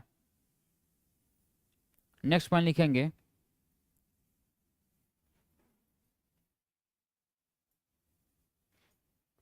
सहयोग के मामलों में, सहयोग के मामलों में उन्हें कैबिनेट मंत्री के मंत्रालय के उन्हें कैबिनेट मंत्री के मंत्रालय के विभागों का प्रभार दिया जा सकता है। विभागों का प्रभार दिया जा सकता है अथवा मंत्रालय से संबंधित कोई विशेष कार्य सौंपा जा सकता है। मंत्रालय से संबंधित कोई विशेष कार्य सौंपा जा सकता है। इसका मतलब क्या हुआ थोड़ा समझेंगे पहले। यहां पे बोल रहा है कि जो राज्य मंत्री हैं ये दो काम कर सकते हैं। एक तो मैंने बोला है कि भाई मंत्री परिषद के सहायक के रूप में काम करेंगे, सहायता कार्य करेंगे उसको। दूसरा बल बोल रहा है, देखिए दो बात, जो मंत्रालय है जैसे मान लीजिए वित्त मंत्रालय हो गया, तो इस वित्त मंत्रालय के अंतर्गत बहुत सारे विभाग आते हैं, बहुत सारे डिपार्टमेंट आते हैं, ठीक है ना। तो किसी एक, मान लो कोई एक डिपार्टमेंट हो गया तो किसी एक डिपार्टमेंट का उसको प्रभार दिया जा सकता है, स्वतंत्र प्रभार दिया जा सकता है।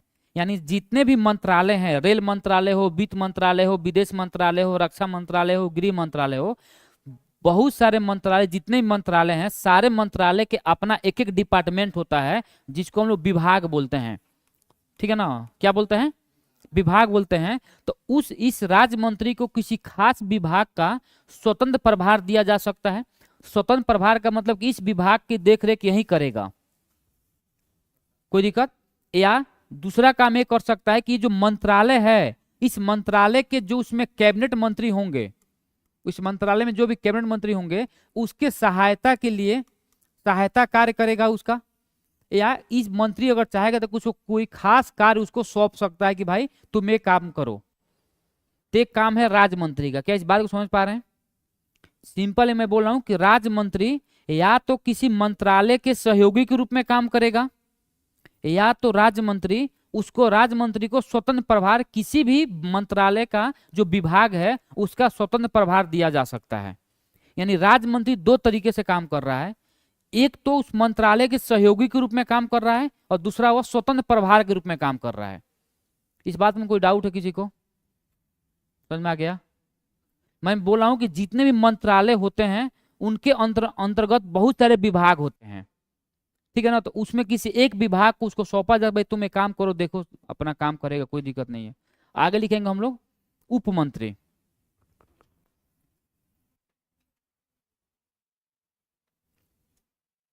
उपमंत्रियों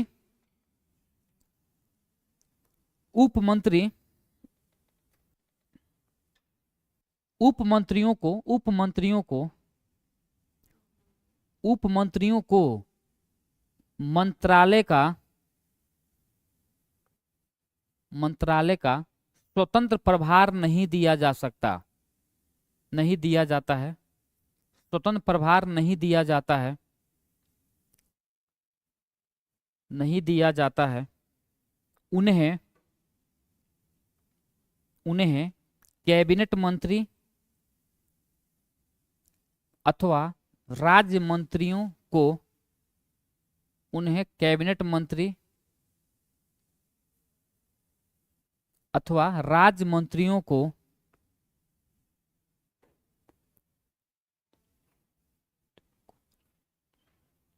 उनके प्रशासनिक, राज्य मंत्रियों को उनके प्रशासनिक, राजनैतिक, कॉमा दे देकर राजनैतिक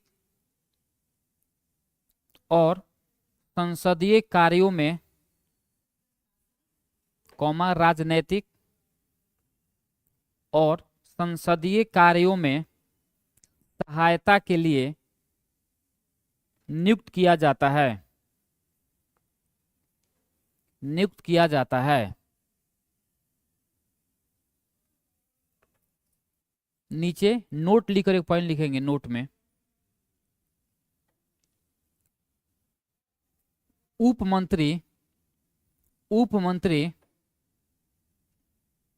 उपमंत्री कैबिनेट के सदस्य नहीं होते हैं, उप मंत्री कैबिनेट के सदस्य नहीं होते हैं तथा कैबिनेट की बैठक में कैबिनेट के बैठक में कैबिनेट के बैठक में भाग नहीं लेते हैं, भाग नहीं लेते, भाग नहीं लेते हैं। यानी कहने का मतलब है कि जो उप मंत्री हैं उसको कैबिनेट की बैठक से कोई लेन देन नहीं है, कोई लेना देना उसे नहीं है, ठीक है ना। दूसरा लिखेंगे मंत्रिमंडल तथा मंत्रिपरिषद में अंतर, मंत्रिमंडल तथा मंत्रिपरिषद में अंतर।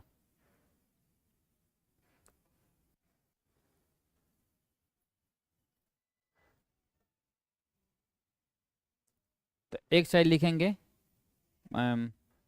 मंत्रिपरिषद और दूसरा लिखेंगे मंत्रिमंडल। लिखेंगे इसमें, लिखेंगे मंत्रिपरिषद में,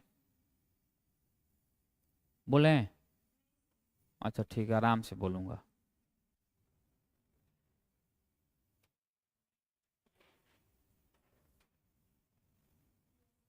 बोले? लिखिए, एक साइड मंत्रिपरिषद, दूसरा साइड मंत्रिमंडल। अब लिखेंगे मंत्रिपरिषद में, लिखेंगे यह एक मंत्रिपरिषद में बड़ा निकाय होता है, यह एक बड़ा निकाय होता है जिसमें लगभग 70 से 80 मंत्री होते हैं, जिसमें लगभग 70 से 80 मंत्री होते हैं।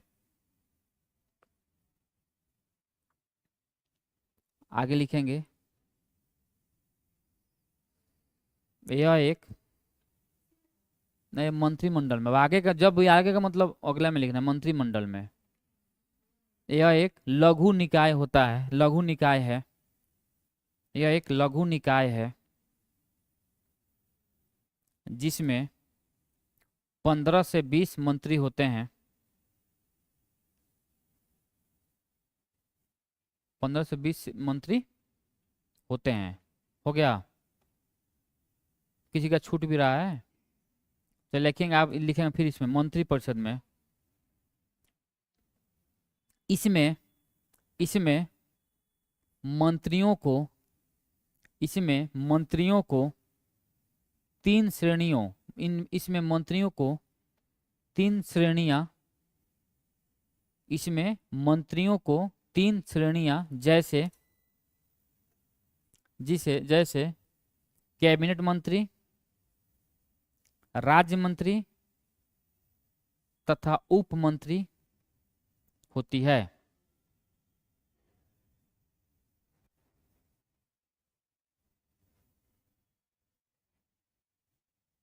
इसमें लिखेंगे मंत्रिमंडल में, इसमें केवल कैबिनेट मंत्री शामिल होते हैं, इसमें केवल कैबिनेट मंत्री शामिल होते हैं, अतः यह मंत्रिपरिषद का ही एक भाग है, अतः यह एक मंत्रिपरिषद का ही भाग है।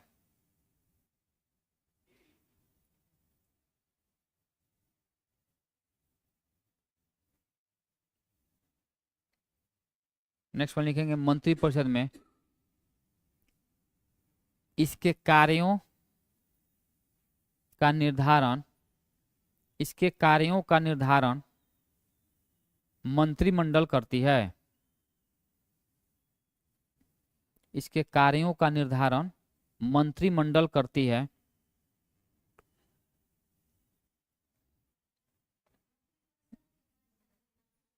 हाँ, इसमें लिखेंगे मंत्रिमंडल में यह मंत्रिपरिषद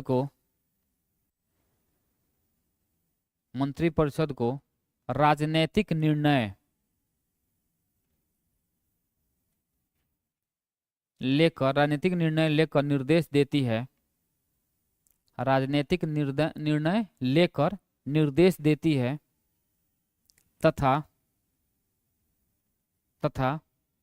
यह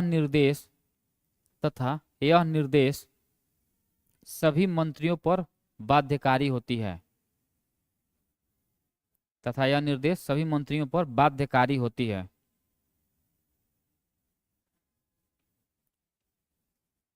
आगे लिखेंगे मंत्रिपरिषद में यह मंत्रिमंडल के निर्णयों को लागू करती है। यह मंत्रिमंडल के निर्णयों को लागू करती है।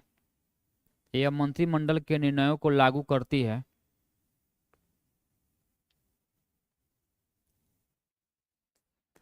इसमें लिखेंगे मंत्रिमंडल में यह मंत्रिपरिषद द्वारा यह मंत्रिपरिषद द्वारा अपने निर्णयों के यह मंत्रिपरिषद द्वारा अपने निर्णयों के अनुपालन की देखरेख करती है।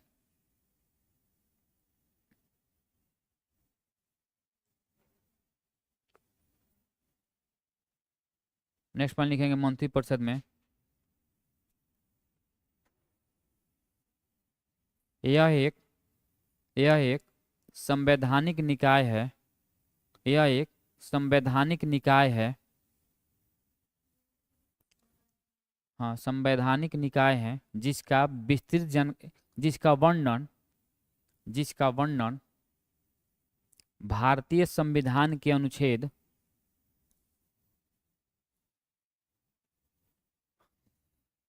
अनुच्छेद 74 तथा जिसका वर्णन भारतीय संविधान के अनुच्छेद 74 तथा 75 में किया गया है। 74 तथा 75 में किया गया है।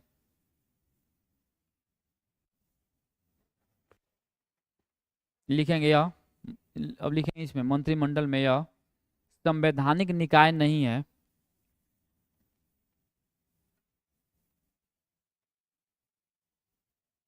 तथा इसका वर्णन मूल संविधान में नहीं था। तथा इसका वर्णन मूल संविधान में नहीं था,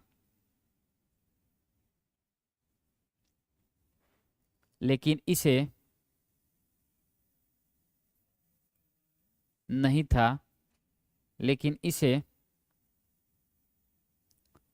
संविधान के अनुच्छेद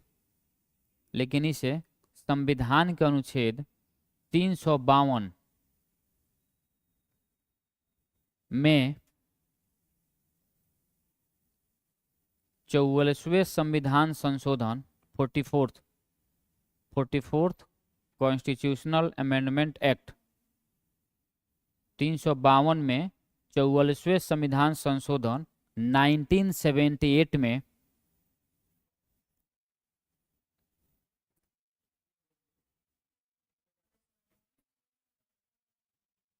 44वें संविधान संशोधन 1978 द्वारा शामिल किया गया।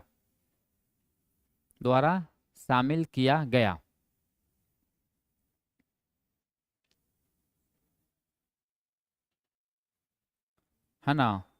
यानी ये क्या बोल रहा है, सिंपल ये बोला कि मंत्रिपरिषद का तो वर्णन पहले से था, लेकिन इसे 44वें संविधान संशोधन में इसे जोड़ा गया।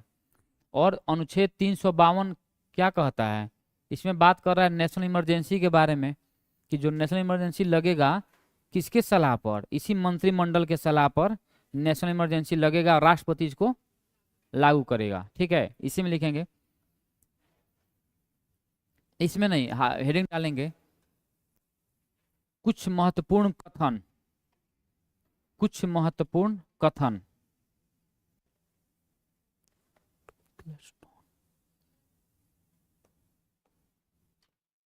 ग्लैडस्टोन लिखेंगे, क्या बोला है इसके बारे में, ग्लैडस्टोन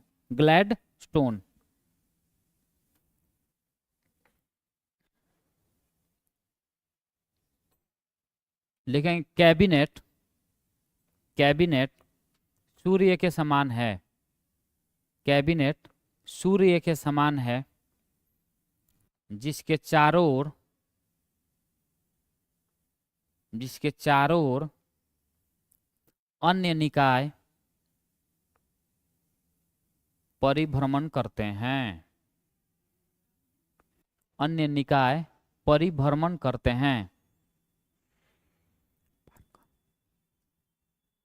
दूसरा नाम है बारकर। बारकर, दूसरा व्यक्ति का नाम है बारकर। लिखेंगे वो क्या बोला है, बारकर, बर्गर नहीं।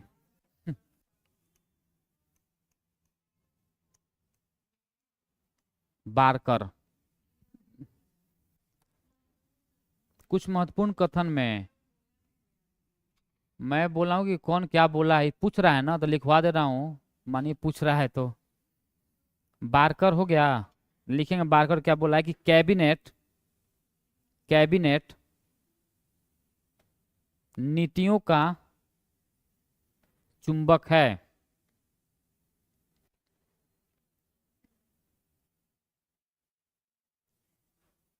ठीक है, नेक्स्ट लिखेंगे सर, जो तीसरा व्यक्ति का नाम है सर आइवर जेनिंग्स। जेनिंग्स लिख लेंगे, जेनिंग्स। हाँ, लिख दो क्या, सर आइवर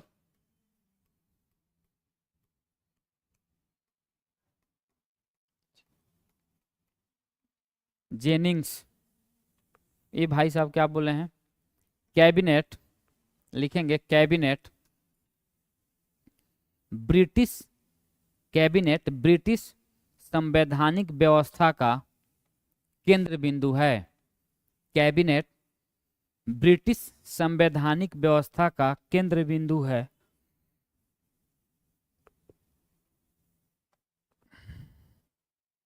केंद्र बिंदु है। यह ब्रिटिश सरकार, यह ब्रिटिश सरकार को एकता प्रदान करता है। ब्रिटिश सरकार को एकता प्रदान करता है। ठीक है, आगे लिखेंगे मंत्रिपरिषद से संबंधित कुछ महत्वपूर्ण अनुच्छेद। मंत्रिपरिषद से संबंधित कुछ महत्वपूर्ण अनुच्छेद।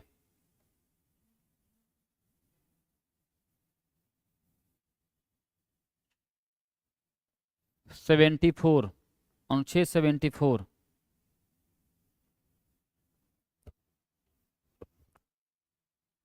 लिखेंगे मंत्रिपरिषद द्वारा, मंत्रिपरिषद द्वारा, मंत्रिपरिषद द्वारा राष्ट्रपति को, मंत्रिपरिषद द्वारा राष्ट्रपति को सहयोग एवं परामर्श देना, सहयोग एवं परामर्श देना।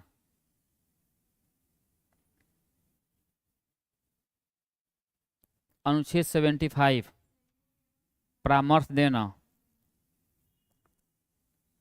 75 लिखेंगे मंत्रियों से संबंधित अन्य प्रावधान, मंत्रियों से संबंधित अन्य प्रावधान, मंत्रियों से संबंधित अन्य प्रावधान। 77, अनुच्छेद 77, अन्य प्रावधान।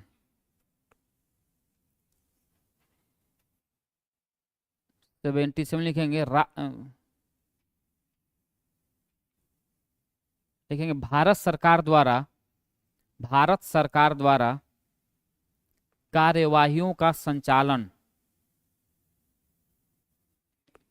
भारत सरकार द्वारा कार्यवाहियों का संचालन। हो गया। 78, अनुच्छेद आगे 78,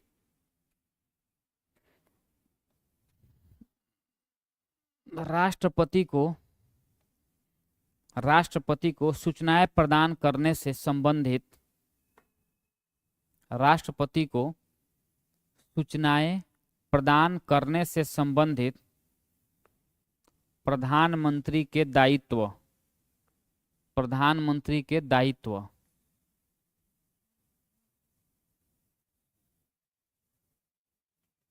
हो गया, ते हो गया। समझ में आ रहा है ना, ये सारा चीज हम लोग मंत्रिपरिषद से संबंधित देख लिए हैं। ठीक है, आज कुछ ज्यादा हो गया लग रहा, पढ़ा दिया हूं मैं।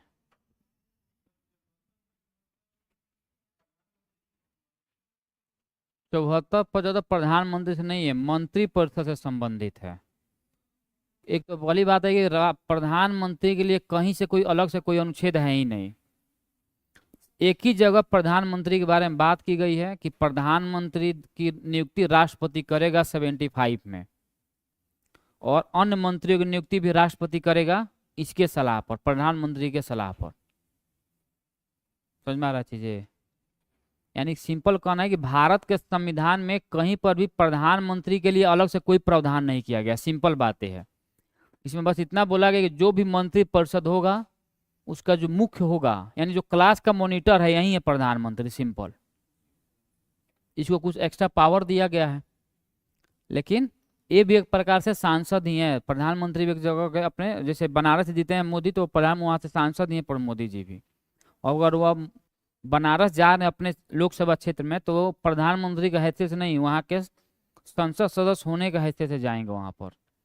अब वो प्रधानमंत्री बने तो भाई उनका तो पावर अलग से रहेगा ही, लेकिन संविधान में कहीं से भी इनके लिए अलग से कहीं पर भी कोई अनुच्छेद का प्रावधान नहीं किया गया इनके लिए। सिंपल बातें है। ठीक है। इसके बाद किसी क्लास है? नहीं आए? हाँ, आज कोई भी पाठक हो चाहे शुक्ला जी हो, उसे क्या करना है मुझे, मतलब ये आए नहीं है ना? अगर नहीं, अच्छा 11:15 में आते हैं। अच्छा, तब फिर बीच में मैं जो चला जाता था 10-20 में, आप लोग कैसे 1 घंटा ऐसे ही बैठे रहते थे आप लोग? तो केवल आप लोगों के लिए मैं अपना टाइम चेंज करवा लिया हूँ कि आप लोग कोई दिक्कत ना हो, आप लोग के चलते तो दिक्कत ना हो। मैं आप लोग, मैं बताइए, आप लोगों के लिए मैं इतना कर रहा हूँ, आप लोग समझ में नहीं आ रहा है। मैं सोचा कि आप लोगों का टाइम बर्बाद ना हो, ताकि एक राउंड में पूछने का काम कर शुरू कर दूं। चलिए, तो पूछने का कार्यक्रम शुरू होगा। अपने मन से कोई खड़ा हो जाइए ताकि मुझे कहना ना पड़े। कोई है? भाई साहब चलिए, कृष्णा जी के जो भक्त बने हैं, खड़े हो जाइए आप। मैंने कृष्ण जी को बहुत दिल से मानते हैं आप ना? अच्छी बात है। सब लोग अपना अपना भगवान है।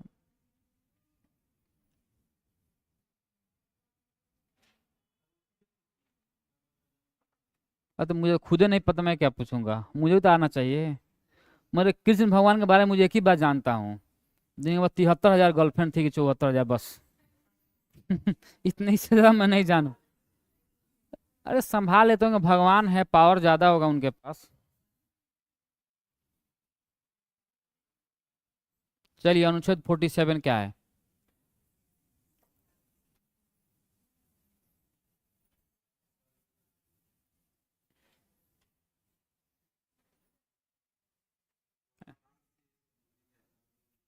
कहाँ? हेलो, पूछना है क्वेश्चन। पोषाहार से, हाँ बढ़िया, बहुत बढ़िया। पोषाहार से संबंध, बैठिए। मद्यपान निषेध पोषाहार। चलिए, आप किस भगवान के हैं? वही उस दिन पूछूंगा। राम जी हैं क्या आप?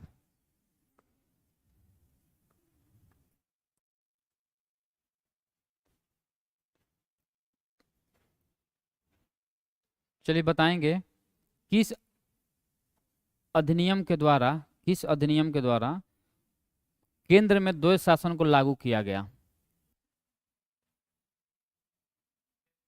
है? 33? ये कौन पढ़ाया हूं मैं? अरे भाई, शांति से रहिए। बताना नहीं है। अब लाठी थोड़े चला रहा हूँ मैं। आएगा तो ठीक है, नहीं आएगा अपना ही लोग समझेंगे। मुझे कौन से यहाँ पे मेरे रिलेशन कहेंगे, दुख होगा मुझे। इतना आसान क्वेश्चन है और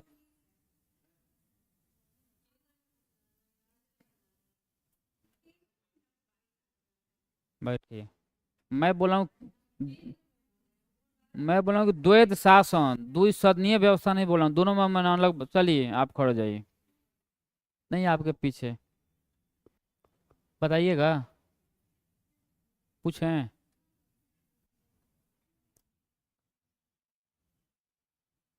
चलिए, अनुसूची 10 क्या है? अब देख कर बताइएगा।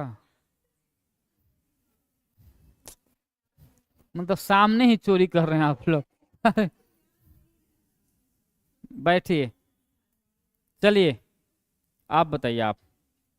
हाँ हाँ। नहीं, आप पीछे भी पूछो, आएगा नंबर आपका भी। बताइए अनुसूची 10 क्या है?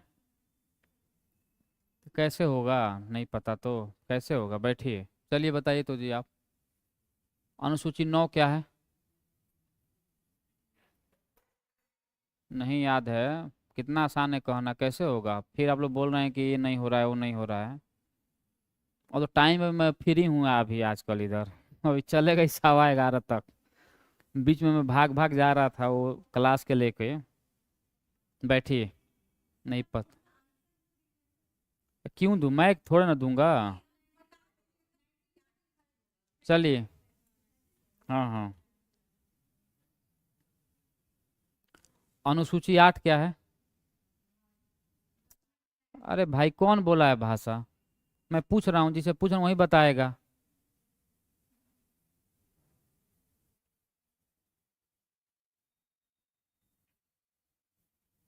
किस अधिनियम के द्वारा यह प्रावधान किया गया कि गवर्नर जनरल अपने परिषदों द्वारा लिए गए निर्णयों को रद्द कर सकता है?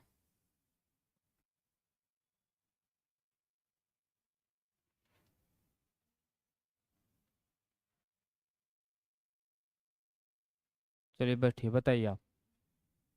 हाँ हाँ।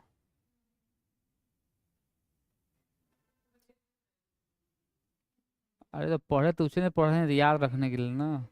अब एग्जाम में ऐसे होगा कि नहीं, क्वेश्चन दूसरा दो, नहीं आता है मुझे। ये एकदम आसान है, पॉलिटिक्स एकदम बेसिक्स है। जब वो बेसिक्स नहीं पता है तो जो क्वेश्चन पूछ रहे हो कहाँ से बनेगा? तो समझ रहे हैं आप? जब ये नहीं पता हो रहा इतना आसान आसान, तो सवाल वो आदमी दिखाई थी अभी ये, कहाँ से बनेगा वो? फिर बने नहीं, आप क्या पढ़ा रहे हैं सर, वो तो बन ही नहीं रहा है। पहले तो बेसिक्स तो पहले याद हो जाए, उसके बाद में वो बनेगा वो सब। बैठिए। चलिए आप बताइए। हाँ हाँ।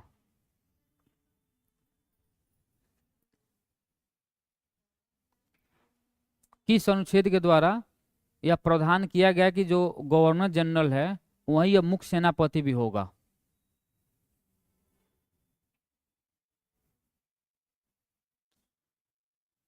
पता है? बैठिए, इतना टाइम नहीं लगता। हाँ, 1786, 1786। वो लाया ही गया था कॉर्नवालिस के लिए, और उसमें दो महत्वपूर्ण बदलाव लाया गया। पहला तो लाया गया मुख्य सेनापति होगा, और अपने द्वारा लिए गए निर्णय को रद्द कर सकता है। ठीक है। चलिए जी, बताइए आप, खड़े जी आप। हाँ हाँ। पहले नहीं याद है? चलिए जी। ना ना नहीं, हाँ हाँ हाँ। नहीं आपको आप इनको बोल रहा हूँ मैं।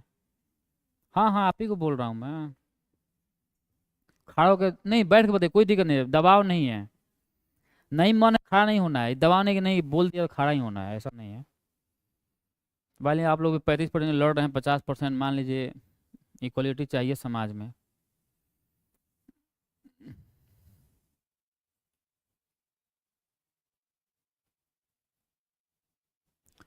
चलिए, मिनारवा मिल किस कब आया था? सुने हैं नाम इसका? नाम भी नहीं सुने हैं? चलिए जी। नहीं, दूसरा पूछूंगा। कौन सा टॉपिक से पूछूं, वही पूछूं, बताइए। कोई टॉपिक नहीं तो बैठ जाइए, कोई टॉपिक नहीं तो। चलिए आप बताइए आप। ना ना, आपके यही वाले, आपके पीछे। हाँ हाँ हाँ हाँ हाँ हाँ। याद नहीं है? लो विधानसभा की स्थापना किस अधिनियम द्वारा किया गया था?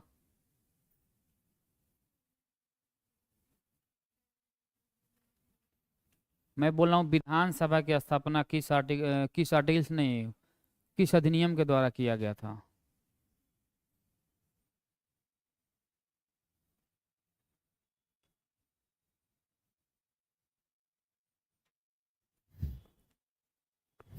भाई।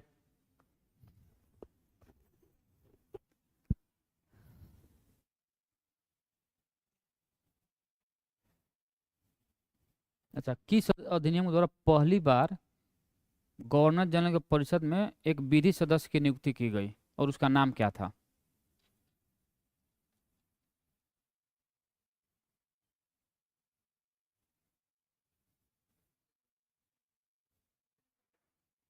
क्वेश्चन है कि किस अधिनियम के द्वारा गवर्नर जनरल के परिषद में एक विधि सदस्य की नियुक्ति की गई थी? जो तीन थे, चार, फिर तीन हुए, फिर एक तीन एक चार के पांचवे यानी चौथे सदस्यों की नियुक्ति की गई और उसका नाम क्या था? बैठिए। चलिए जी।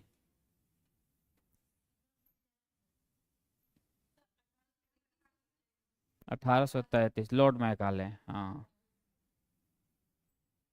ऐसे होगा। चलिए।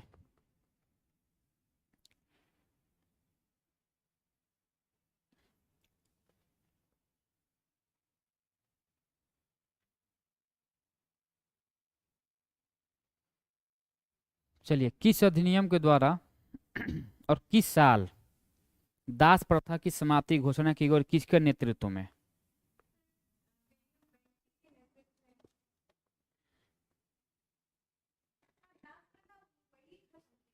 मतलब मैं बोल रहा हूँ, नहीं तो मैं गलत होना बोल दूंगा। मैं बोल रहा हूँ दासता की समाप्ति की जो घोषणा की गई थी किस अधिनियम के द्वारा?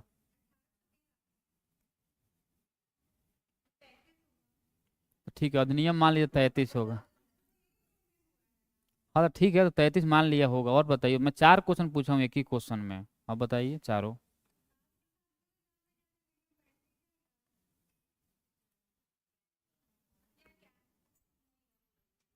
बैठिए। चलिए जी, आप बताइए तो।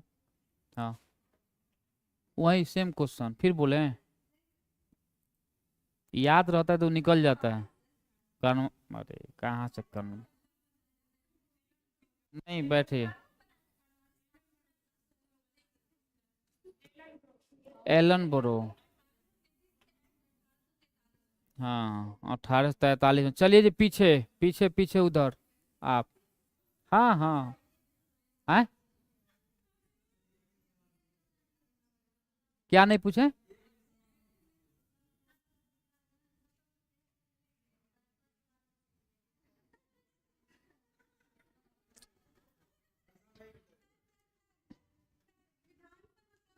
1861, 1861। अरे क्या नहीं पूछे, बताइए क्या नहीं पूछना है? अच्छा, वो नहीं पूछ के अलावा कुछ भी पूछे हैं?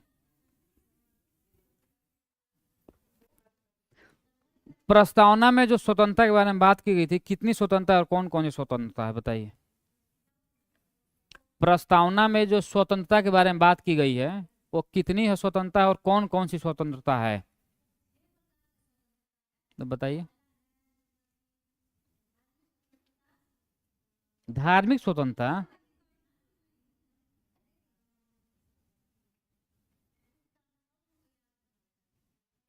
बैठ के बोलिए, आराम, सांस लेकर बैठ जाइए, बोलिए, अब बोलिए आराम आराम से।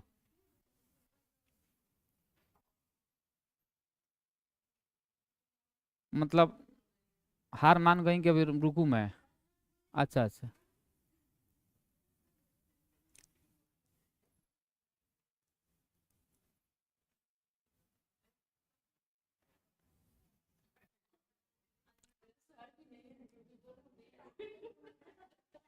मतलब पूछ लें और किसी से कि अभी और अभी वेट करूं? हाँ हाँ।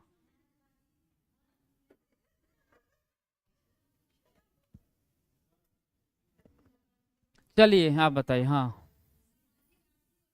ये तो न्याय है। वो तो न्याय, मैं बोला हूँ स्वतंत्रता, फ्रीडम, स्वतंत्रता के बारे में बात पूछ रहा हूँ मैं।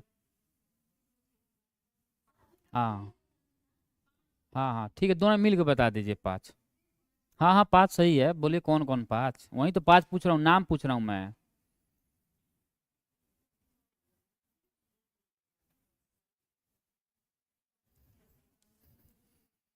चलिए, आज याद हो जाएगा, बैठिए। चलिए आप बताइए पाँच। नहीं नहीं, आप हाँ हाँ हाँ हाँ। हाँ हाँ, यही सेम क्वेश्चन।